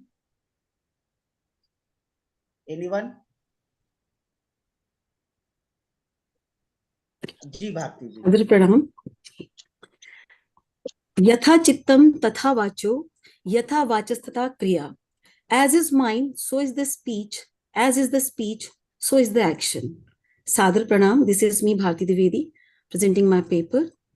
And good afternoon to all distinguished intellectuals, esteemed scholars, esteemed guests. In the realm of philosophical inquiry, the interplay between reason and poetry has long been a source of fascination and contention. As we gather here today, we confront allegations questioning the poetic, non-scientific approach of an Indian philosophy, which is my topic. I'm going to present this paper. So allow me to present my journey of exploration and introspection as we navigate the complexities of tradition, knowledge, and perception in the context of philosophical discourse. So my topic is responses to the allegations concerning poetic, non-scientific approach of an Indian philosophy. In the famous book, The Survival of the Wisest, John Salk says that what the world needs today is not the pathologically divisive philosophy of either or leading to fragmentation, but the additive philosophy of and leading to unification and coalescence. The Gita gave this message of unification more than 2000 years ago. After examining the trends of Indian philosophy, especially from the perspective of its cognitive structure, we can pick out two main streams. The first stream can be detectable in the Vedas and the Upanishads, in which personification, metaphors, and symbols are in a significant role in developing communication efficient, live, and effectual. The second stream is perceptible in realistic system like Nyaya, in which the prominence is an exploration and a logical dissection of facts, and in which there is scope for an emotive and visionary perceptivity of truth to be assembled and offered in the form of images and symbols. Gautama formulated the principles of argument in terms of syllogism, comprising of theorems, premises, and conclusions. As Will Durant has pointed out, Gautama's offers a guide to the perplexed wrestlers in India's philosophical debates. The fact that have to be emphasized is that the empiric structure of the Gita is the Vedas and the Upanishad, and is very different from the analytically oriented, evidence-based, cognizable structure of the Nyaya and Vaisheshika system of Indian philosophy. It would be apt to quote Brian Hodkinson's here. Language occupies a central place in philosophy of Vedanta. The Vedic thinker and scholars perceived the value of language. They bestowed it the status of a divine entity and called it Vak. The thinkers and scholars of the Vedas, the ability to express themselves eloquently was not a matter of casual significance, but an imperative segment of what they wished to be. Being physically fit and smart was for them no more necessary than being able to express themselves elegantly. So when they prayed, a wish for eloquence to all intents and purposes was consistently a part of their prayer. Mano me tarpayat, vacham me tarpayat, pranam me tarpayat, chakshursh me tarpayat, shrotam me tarpayat, manam me tarpayat. Means enrich my mind, enrich my speech, enrich my vital power, enrich my eye, enrich my ear, enrich my spirit. According to them, life was not a matter of trundling and stumbling on a barren, arid and fertile intact. Life had to be lived exuberantly and sky-high sensibly. And so to be adequate to express delightfully rudimentary was one of their basic instinctual cravings. The desire to speak persuasively and with elegance was part of their regular prayers. Yathemam vacham kalyani mavadani janebhyam swayai charanai cha. May I speak in a blissful manner to the masses of man, to my own people and the aliens. They wanted their language to have the blissfulness that would create an exuberant attitudinal atmosphere all around. Jivam me madut matma. May my tongue be surpassingly sweet.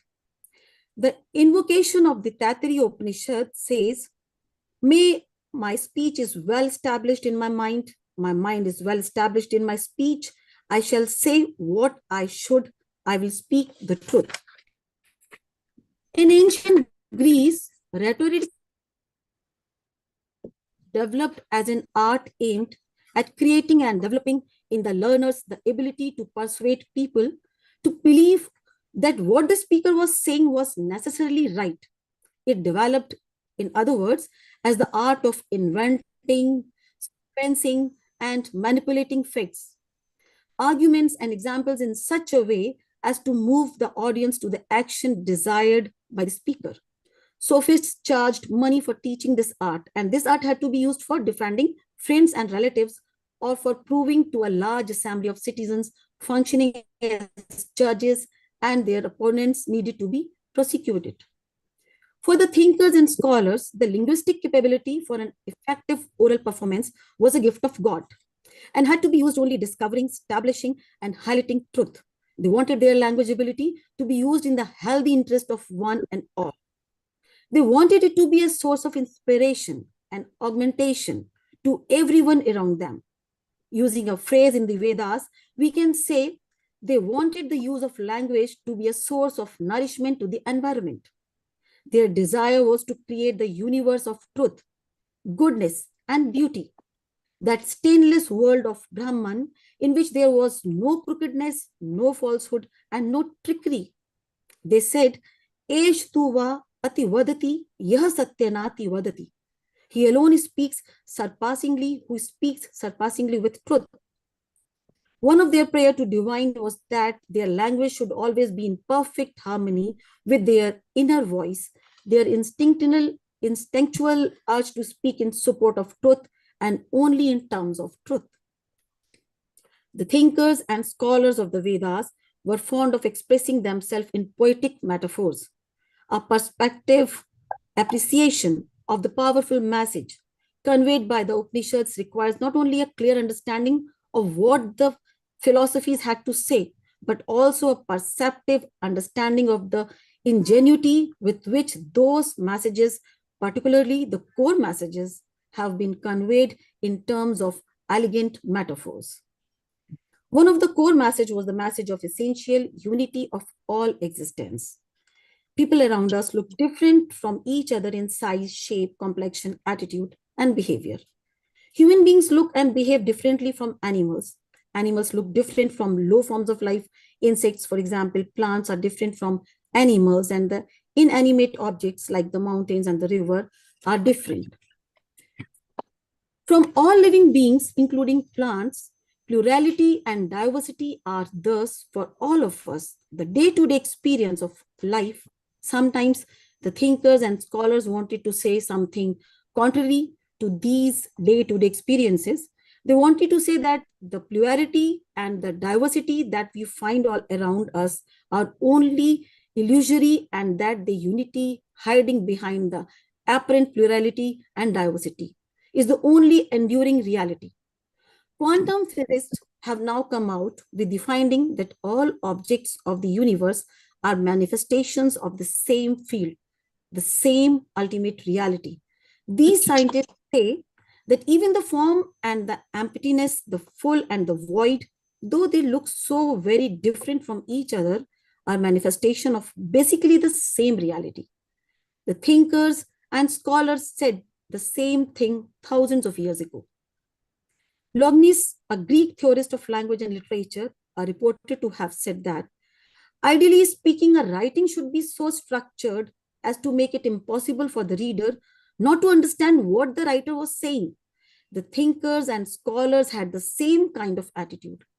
They wanted their message not to be confined to a small group of intellectuals. They wanted that to be understood widely by the common people. And so the rhetorical device they used for achieving their purpose was to make use of metaphors derived from the day-to-day experiences of the common man. The following examples in the Katha Upanishad are apt illustration of the point. Agni artheko bhuvanam pravishto, rupam rupam pratirupo bhabhuv. Just as fire, though one and the same, takes the shape of the object, it burns the ultimate reality, though one and the same takes different shapes in different beings. Just as air, though one and the same assumes the size and the shape of the pot it enters, the ultimate reality, though one and the same, assumes different shapes depending on the object it embodies. Just as water not cling to the lotus leaf, so also sin does not cling to him who has realized Brahma. The beauty of these metaphorical expressions lies in the fact that they convert a philosophical abstractions into an experiential fact of day-to-day life. Will Durant, who is widely known for his book on the history of philosophy, described it as the loftiest philosophical poem in the world's literature. Humboldt considered the Gita to be the most beautiful, perhaps the only true philosophical song existing in any known tongue. Most of the intellectuals who have discussed the Gita consider it to be a book of abstract metaphysics, and when reading their writings, one gets the impression that they are discussing the Gita with the same assumptions and expectations with which one would discuss the writings of a philosopher like Kant, Hegel, Russell, or Spinoza. It would be useful to point out here that the Gita's worldview is not a result of metaphysical speculations like Hegel's theory of dialectic, nor it is like Darwin's theory of evolution, based on deductive or inductive reasoning, duly supported by material evidence in the outside world. The Gita is a revealed text, a product of that heightened state of constant awareness, which can be achieved only through a rich and living and highly complex mode of intuitive, introspective, and meditative consciousness. It is a product of a state of enlightenment, a state in which the logical faculties of the mind are stabilized in a state of lasting peace and serenity, and the enlightened person understands things by looking inside himself. The worldview that we find in the Gita is the result of spiritual enlightenment and transcendental wisdom, and not of metaphysical speculations, intellectual abstractions, and logical construct. As the thematic structure of the Gita is essentially a poetic structure, an effort to understand the organization of its poetic structure, the use of its metaphors, symbols, and allegories add a new dimensions to our understanding of its central message. The Chandogya Upanishad, for example, considered language to be the most valuable human possessions and says, Vag Vav Vashishtha. It is the common practice to encapsulate philosophies of life and message for posterity in terms of statues, icons, mythological figures, and the like. Americans presented their political philosophy in the form of Statue of Liberty in New York. The visionaries of ancient Greece projected their perception of life in the form of the mythological figure of Pan with a musical instrument called pipe in his hand, and the Greek god Apollo with a lyre in his hand. In a like manner, the thinkers and scholars of ancient India presented their understanding of life in the form of mythological figure of Ma Saraswati with a stringed musical instrument called Veena, the image of Krishna with a flute, and the image of dancing Shiva with a mini drum called Damru in their hands. Ideas can be encapsulated not only in the form of icons, but also in the form of words and phrases. To describe the divine is to describe the indescribable. Language was evolved to fulfill the need for the day-to-day human communications. For conveying the intense poetic experiences, figure of speech like smile, metaphors, and personification were invented. Language has its limitations. It cannot be described infinity. The thinkers and scholars did realize this limitation of language. In most cases, the description of the ultimate reality is in terms of simple negatives, in terms of the absence of certain qualities. But in many other cases, the description of negativity acquires a complex nature in the sense that it emphasizes the absence not only of a quality, but also of the opposite of that quality. The ultimate reality was not describable in terms of everyday language. It was not describable in terms of language of logic. In everyday language, we evaluate the attributes of a person or a thing with references to a scale of 3, like good, better, best, beautiful, more beautiful, most beautiful, large, larger, largest. Grammar describes these 3 points in the scale as positive, comparative, and superlative. The thinkers and scholars realized that this scale of 3 fell deplorably short of the overwhelming immensity of their experience of the divine, their perception of the ultimate reality. So they transcend this mundane scale of 3 and use supra-superlative expressions. These thinkers and scholars' intuitive and meditative awareness of vastness of the universe was the result of flashes of sustained enlightenment based on a point's life of spirituality. The thinkers and scholars did realize that the Macrostructure of the universe was infinitely large and its microstructure was infinitely small.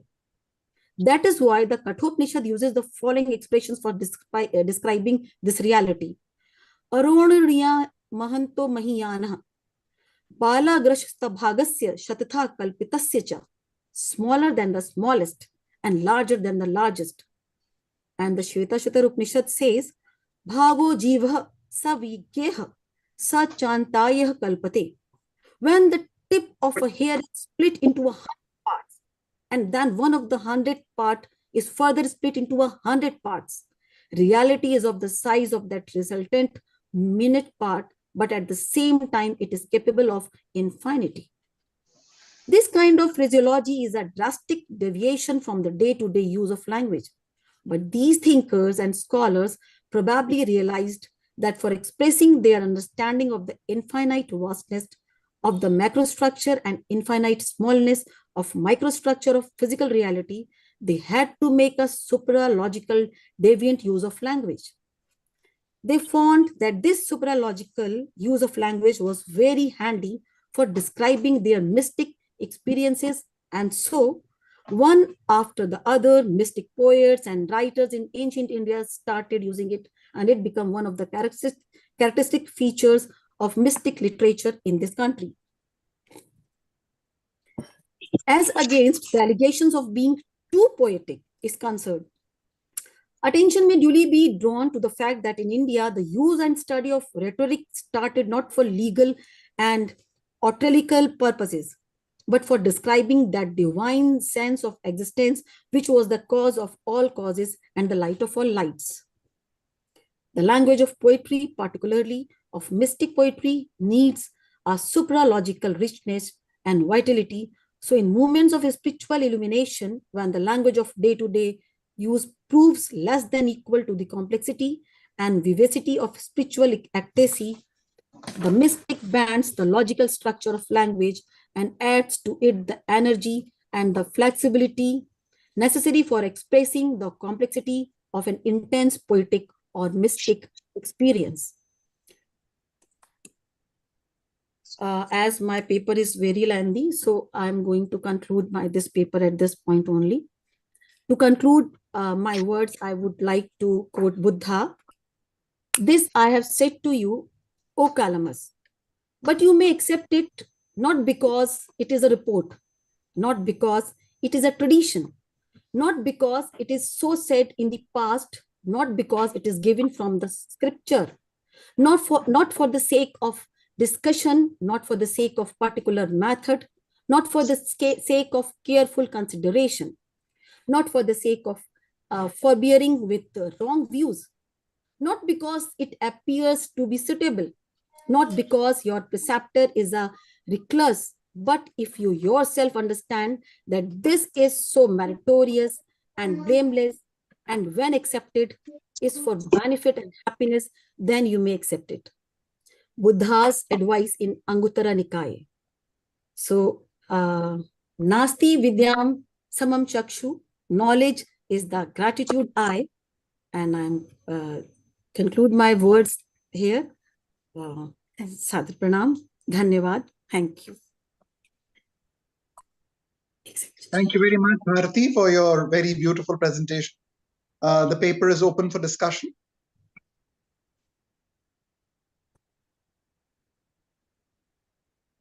Can I ask a question, sir? Yes, please, please. Bharti ji, when we talk about the use of narratives, maybe you have pointed out specifically to the Vedic scriptures. So we have already discussed in some of the previous presentations that narratives are always context generated and context specific. तो जो आख्यान होते हैं उन्हें संदर्भों के बिना समझना बड़ा ही मुश्किल हो जाता है. नाउ अगर इस तरह से हम नैरेटिव को समझें तो आपकी बात तो मेरे समझ में आती है, लेकिन जब हम इसको ग्रैंड नैरेटिव या महावाक्य पर ले जाएं तो अनिवार्य रूप से इनको संदर्भहीन हो जाना चाहिए. तो क्या ये नैरेटिव बचेंगे या नहीं बचेंगे? That is my query. Sir, कोई भी विचार श्रृंखला होती है उसके 3 स्तर हमेशा माने गए हैं किसी भी विचार श्रृंखला को कार्य क्षेत्र में लाने के लिए या कार्यशील बनाने के लिए। पहला सूक्ष्म शरीर से, फिर कार्य शरीर से, फिर कारण शरीर से। तो जो भी मेटाफोर्स, पोएटिक या जो भी जिस भी तरीके से उन्होंने अपने अनुभवों को प्रस्तुत किया किसी भी निर्देशन से, तो वो एक कॉमन माइंड को यानी फर्स्ट फेज पर सिर्फ एक कारण शरीर को समझाने तक किया। जब हम उस एक्सप्रेशन को पूर्णतः स्वीकार कर लेते हैं और उस स्वीकारोक्ति भाव से जब उसे अपने मनन चिंतन में, विचार श्रृंखला में समाहित कर लेते हैं, व्यवहारगत हो जाते हैं, और जो ज्ञान चक्षु जब हमारे अपने स्तर पर कार्यशील हो जाते हैं, तब स्वतः ही इन मेटाफोर्स की आवश्यकता नहीं पड़ती, और वह सारा ज्ञान जो हमने प्राप्त किया है मेटाफोर्स के जरिए, वो ज्ञान हमारा प्रवाहित हो जाता है हमारे कार्य शरीर पर और कारण शरीर पर।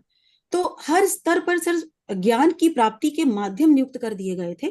एक कॉमन पीपल के लिए समझाना किसी विषय को एक गंभीरता से और उसकी व्यावहारिकता से ये आवश्यक था कि मेटाफोर से और जो व्यावहारिक उनकी जो भी जिंदगी के छोटे छोटे कार्य क्षेत्र में जहां वो संलग्न थे, उन भावों को समाहित करते हुए उनको उस ज्ञान चक्षु के द्वारा व्यवहारगत दृष्टिकोण प्रदान किया जाए।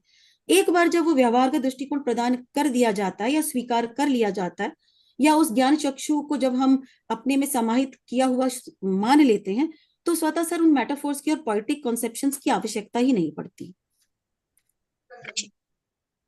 फिर चाहे वो सब वृहत स्तर हो या सूक्ष्म स्तर हो। May I ask a question? Please do. जी सर। मैं बड़ा देर से जुड़ पाया, नमस्ते। सर कुछ हमने परेशानियां हैं, हमें लेकिन बात का मुझे आभास अभी सुनने का मौका मिला, और मुझे लगता है कि भारती जो कह रही हैं वो खाली भारती नहीं कह रही, वो हमारे यहाँ का एक बहुत बड़ा तबका, इंटेलेक्चुअल, फिलोसफर, पोइट्स और दुनिया का बहुत सारा जो मिस्टिक्स हैं वो ये सब कहते आए हैं।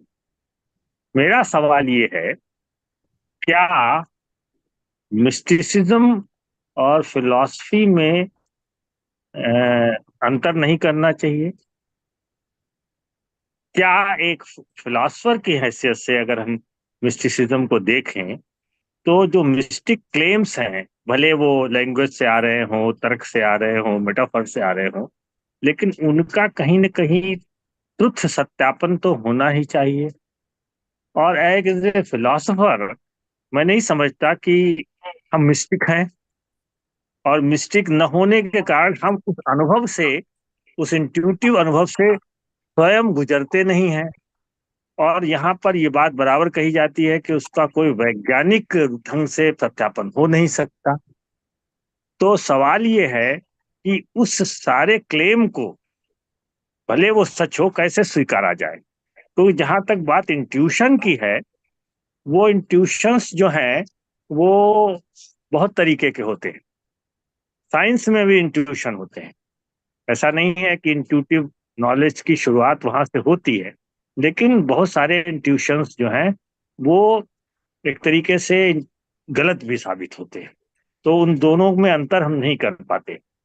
जैसे बेंजीन का जो साइंस में स्ट्रक्चर है, वो केकुले को ड्रीम्स में प्राप्त हुआ, लेकिन ऐसी बहुत सारी चीजें भी हमें प्राप्त होती हैं जो अगर हम जब टेस्ट करते हैं तो सही साबित नहीं होती।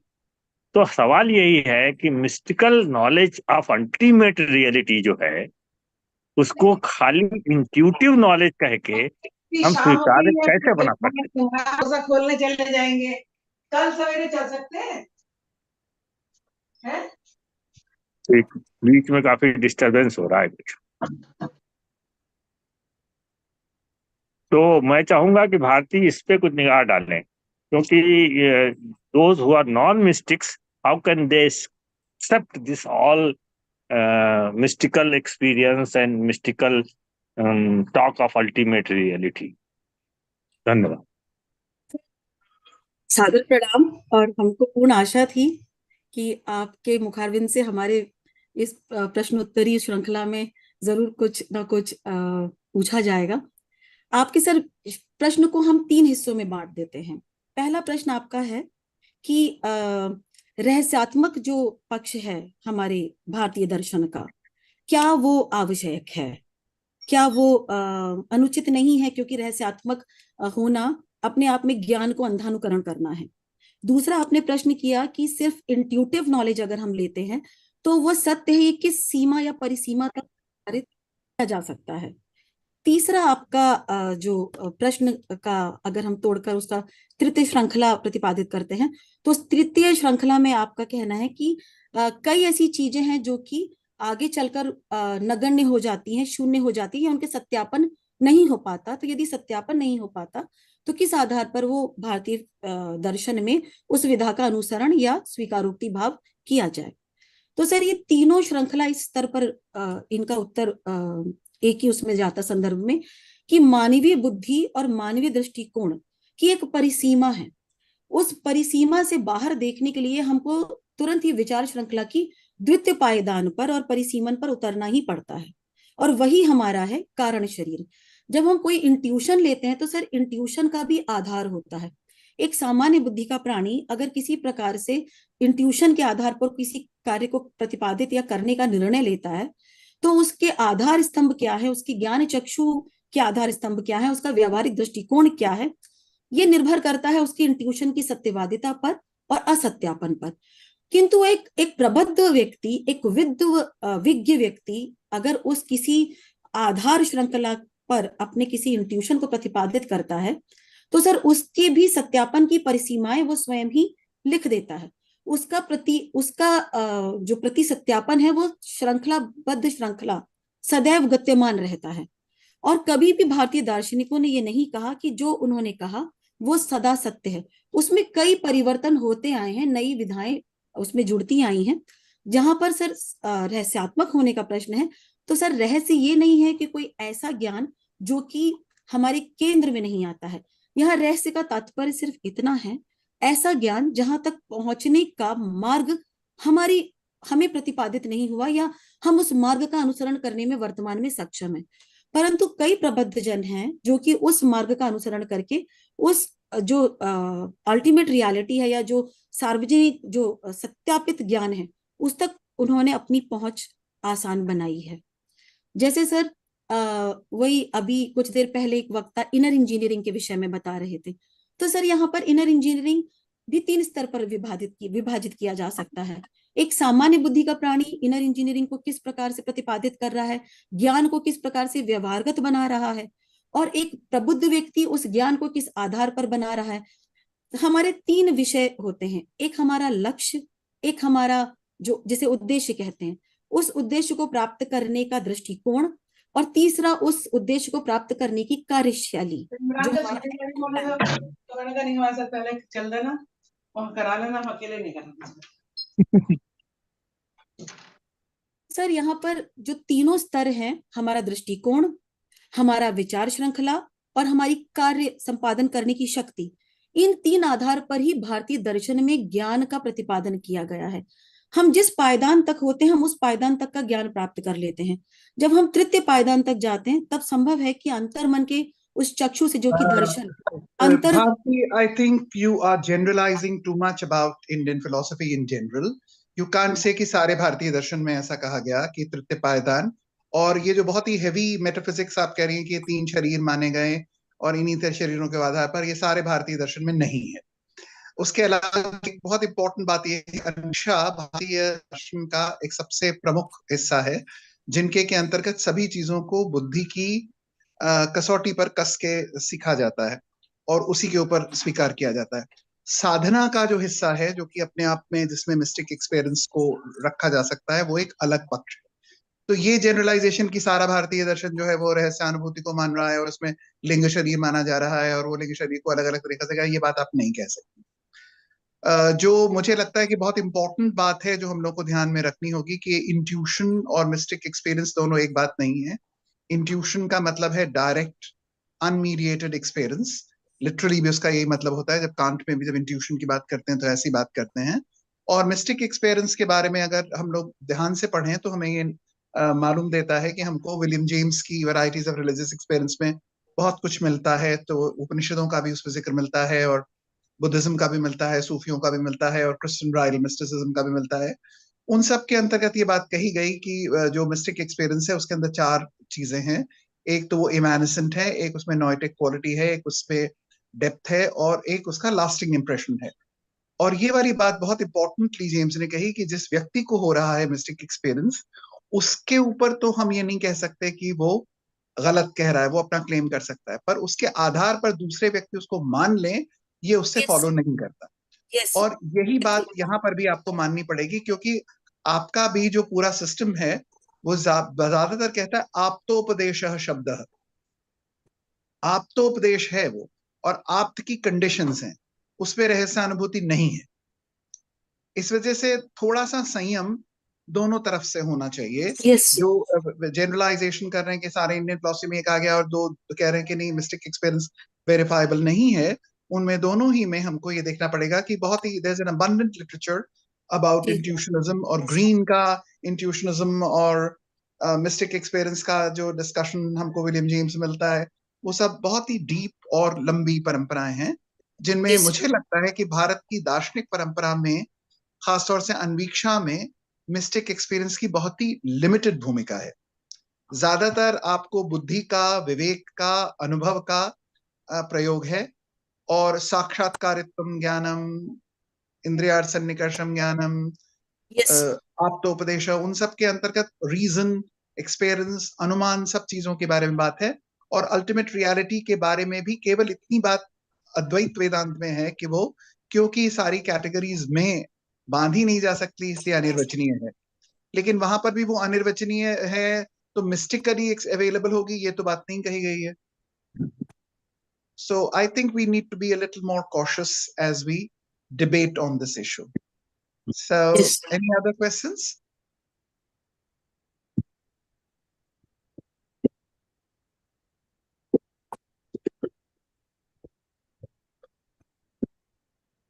Any other questions that we have?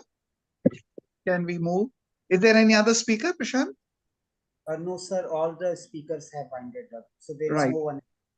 Okay, so thank you very much for educating us with all your wonderful views. Thank you. Thank you. Thanks to all of you for joining. I Excuse request me, you sir, I'm yet to present my your paper. speaker's title and your postal address in the WhatsApp group. The certificate will be sent in the hard copy at your postal address. So thanks a lot to all of you for joining. Special thanks to Professor Rakesh Chandra sir for taking care of the entire session with his very learned remarks. In fact, I'm Excuse me, getting sir. a lot of, yeah. Sir, I'm yet to present my paper. You have missed my name. It's on the Manisha 15th ji. number. Okay. Okay. Manisha I'm ji, you sorry to have interrupt. presented yesterday, right? No, sir. Okay. I have. Please do present. I'm really sorry for that. It's okay, sir. Can I start? Yeah, absolutely. Am I visible and Yes. audible, sir? Yes, both. I'm so sorry to interrupt at the last moment. My name is Manisha Rao. I am a junior research fellow at the Department of Philosophy and Religion, Banaras Hindu University. My research paper is titled The Role of Dialogues and Narratives in Shaping the Idea of Justice in Indian Culture. The interplay of social and cultural narratives with the literary heritage of India yields a recurring theme of dharma, right from the perennial celestial song called Bhagavad Gita to one of the most celebrated authors of modern India, Munshi Premchand. Dialogues and narratives work together to create an impactful story that contributes to the literary discourses on every theme. This paper is an attempt to underscore the significance of dialogues and narratives in shaping the idea of justice in the Indian discourse. It draws a philosophical parallel between Premchand's Panch Parmeshwar and the Krishna Arjun dialogue in Bhagavad Gita, and also comments on Amartya Sen's interpretation of Bhagavad Gita. This paper intends to establish dharma as the most significant criterion of the idea of justice in the Indian context. Most moral lessons that have shaped Indian literature are rooted in their insistence on duty or dharma as the essential criterion of the idea of justice.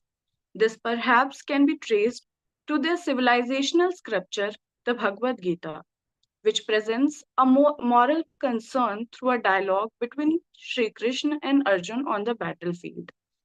When the war of Mahabharata begins, Arjun is struck with a great dilemma.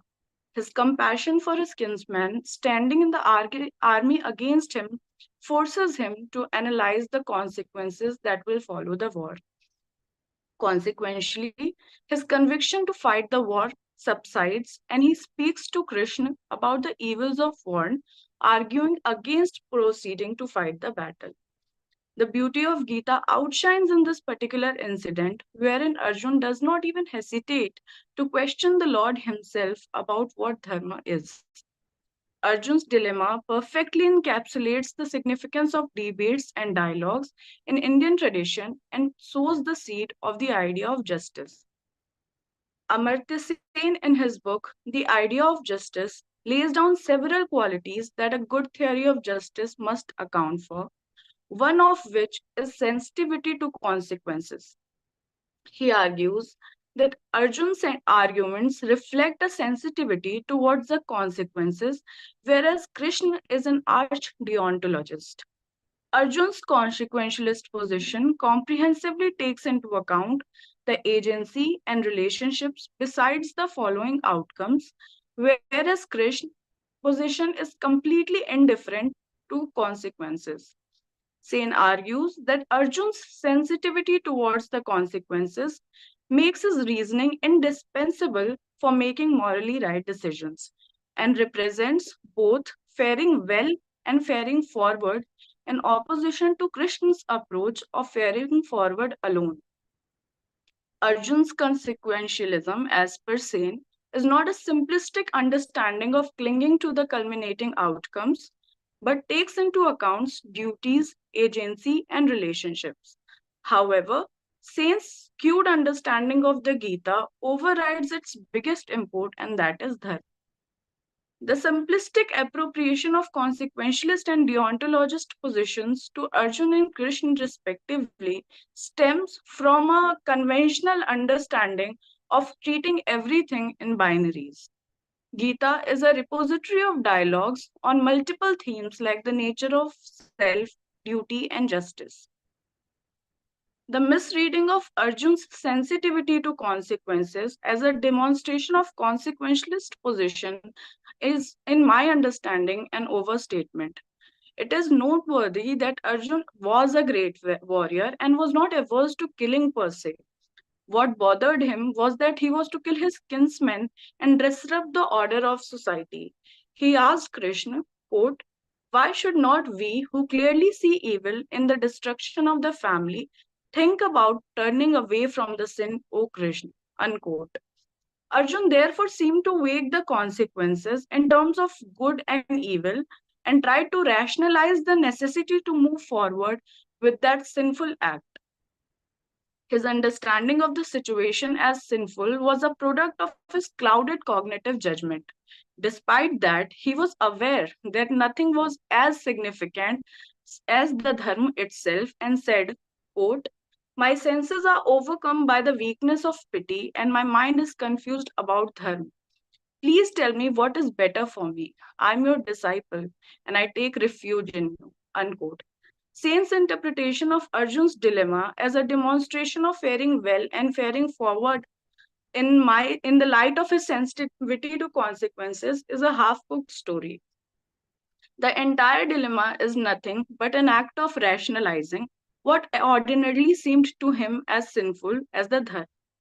His submission to Lord Krishna is suggestive that his submission to Lord Krishna is suggestive that he insists on adhering to the dharma and is only having this argument to feed his cognitive faculty about the dharmic essence in fighting this war. Therefore, Arjun is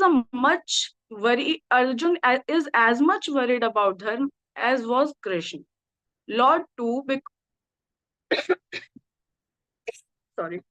Lord too reminds Arjun quote, considering also your duty as a warrior, you should not waver like this, because there is nothing more auspicious for a warrior than a righteous war, unquote.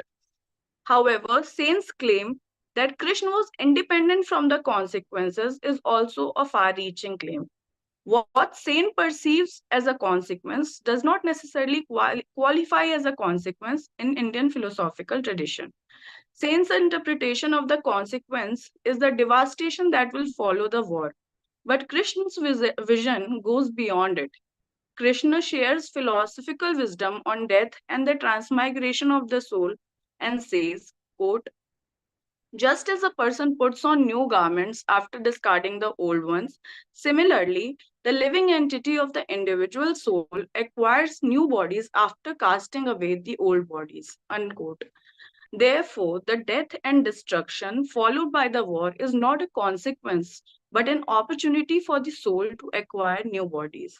Therefore, Saint's appropriation of consequentialist and deontologist position to Arjun and Krishna respectively is inadequate, and the most significant criterion of a good theory of justice is dharma.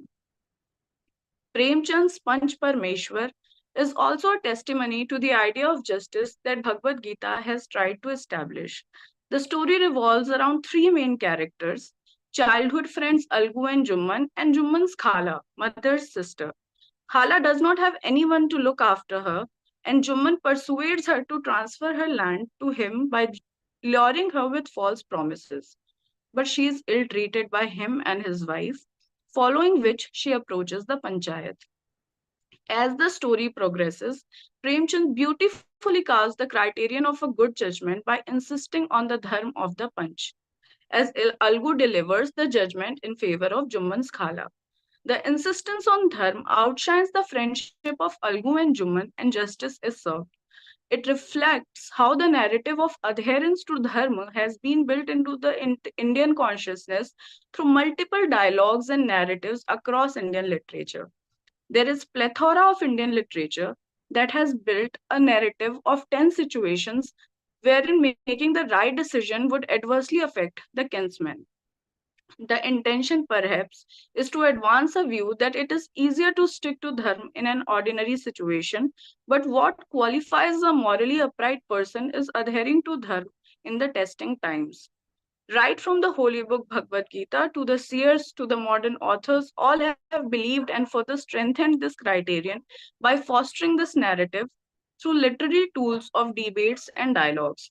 The moral narrative of dharma as the criterion of justice, however prevalent in the literary circle, has not actualized its fullest potential in the society. It is because there is a lacuna in legitimizing and naturalizing the institutions that are fostering this narrative. Nevertheless, the constant cultural and literary effort to establish dharma as the criterion of justice through dialogues and debates has been fructified in the vast variety of literature. Thank you.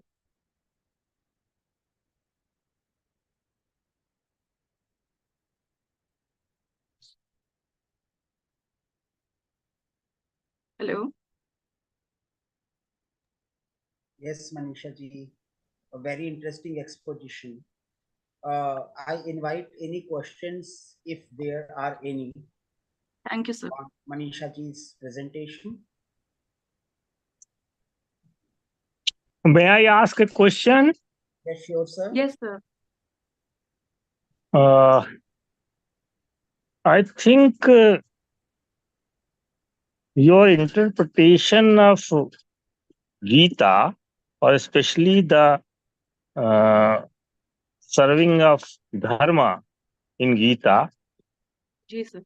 taking inspiration or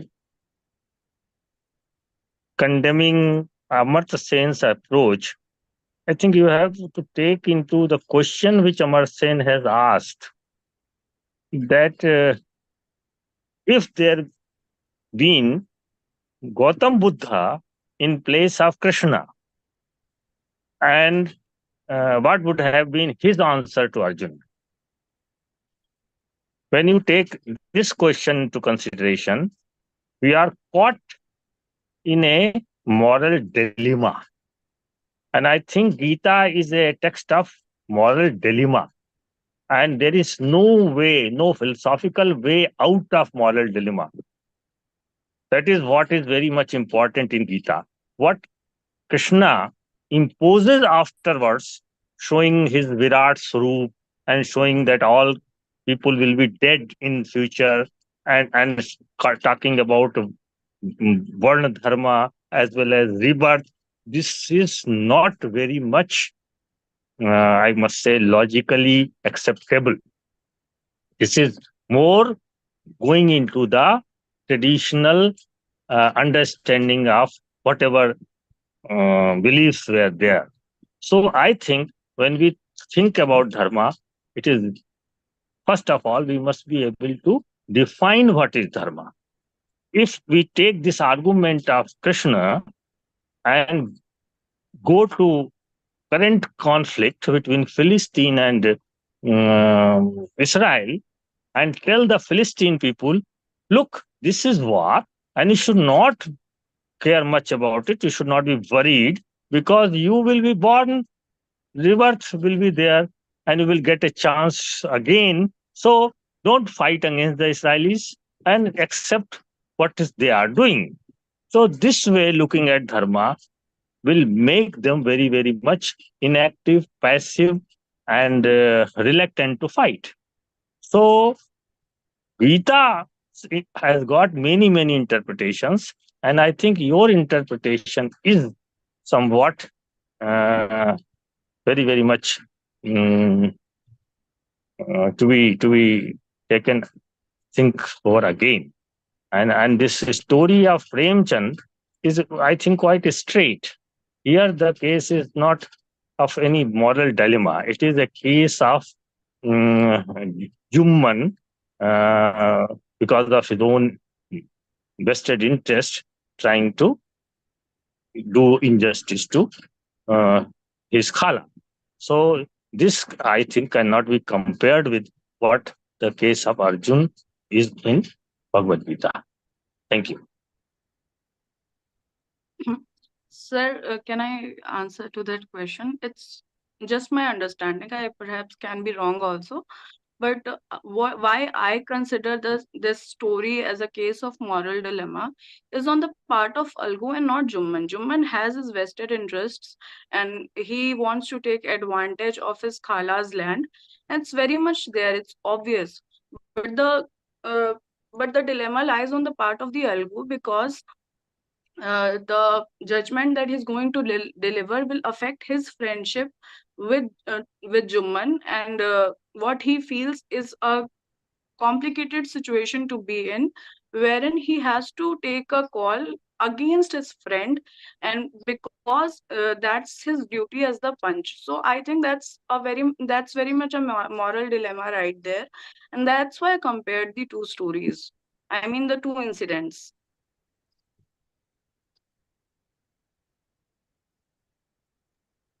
Right. Any more questions? I think this is more a case of moral conflict, not moral dilemma. Moral dilemma is not resolvable. So I think you must look a bit more into your paper and writing further. Sure, sir. Thank you for your comment. Okay, I was just wondering that any conflict once it comes into the domain of ethics and morality, it is automatically named as dilemma. So I'm not sure, but anyways, it's a very enriching remark. I'm sure Manisha ji will incorporate it in her further presentation and take it as a Yes, sir. provocation to think further and make her argument more consistent. Congratulations, Manisha ji. Thank you, sir. And congratulations to all the people who have made the presentation today. We have been really enriched by your presentations. As it is usually said that everything is not philosophy, but extremely then we sorry, can वैलिडिटरी यहाँ भी हो रही थी और आप लोग की तरफ मैं क्षमा चाहता हूँ। पूरा सबको देख रहा है। मगध विश्वविद्यालय के यशस्वी कुलपति, श्यामा प्रसाद मुखर्जी विश्वविद्यालय के कुलपति, एक चेयरमैन ISPR RC सिन्हा साहब, रजिस्ट्रार मगध यूनिवर्सिटी, सब लोग हमारे बीच में। थोड़ा दिखा दो ना 1 मिनट वहां। आप सब प्रशांत सर, आपको बहुत बहुत धन्यवाद। मैं बहुत भावुक हूँ, आपके लिए धन्यवाद का कोई शब्द नहीं। राकेश चंद्रा सर को मेरा कोटि कोटि प्रणाम, आलोक टंडन सर को मेरा नमस्कार, और सारे प्रतिभागियों को मेरा बहुत बहुत धन्यवाद। जरा कुलपति जी के सामने, हमारे कुलपति जी के सामने वो कर दे रहे हैं, जा पाएगा? जाओ जाओ, एक बार ये यहाँ से लाइए।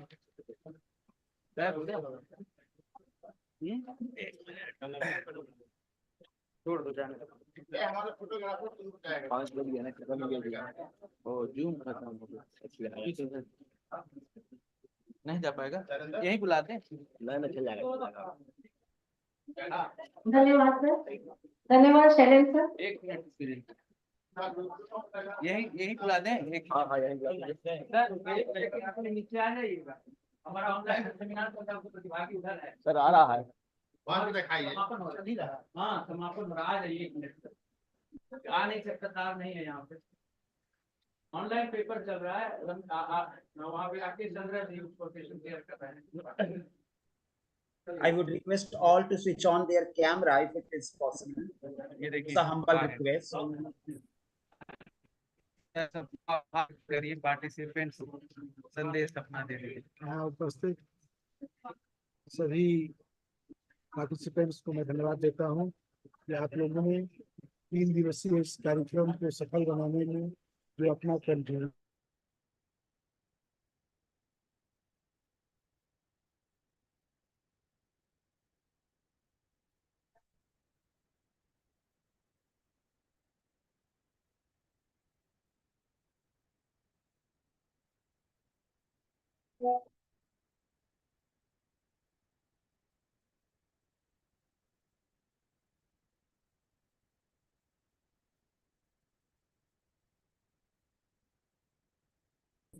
जो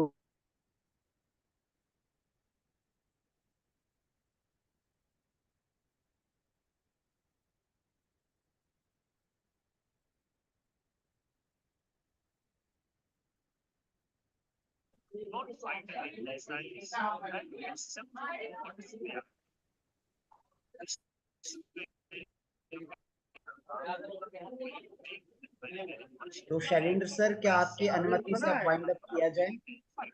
जॉब्स केवल अपना है कि यहीं का है?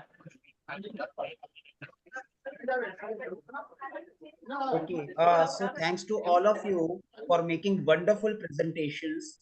We personally got enriched by the way you presented your thoughts in a very systematic manner.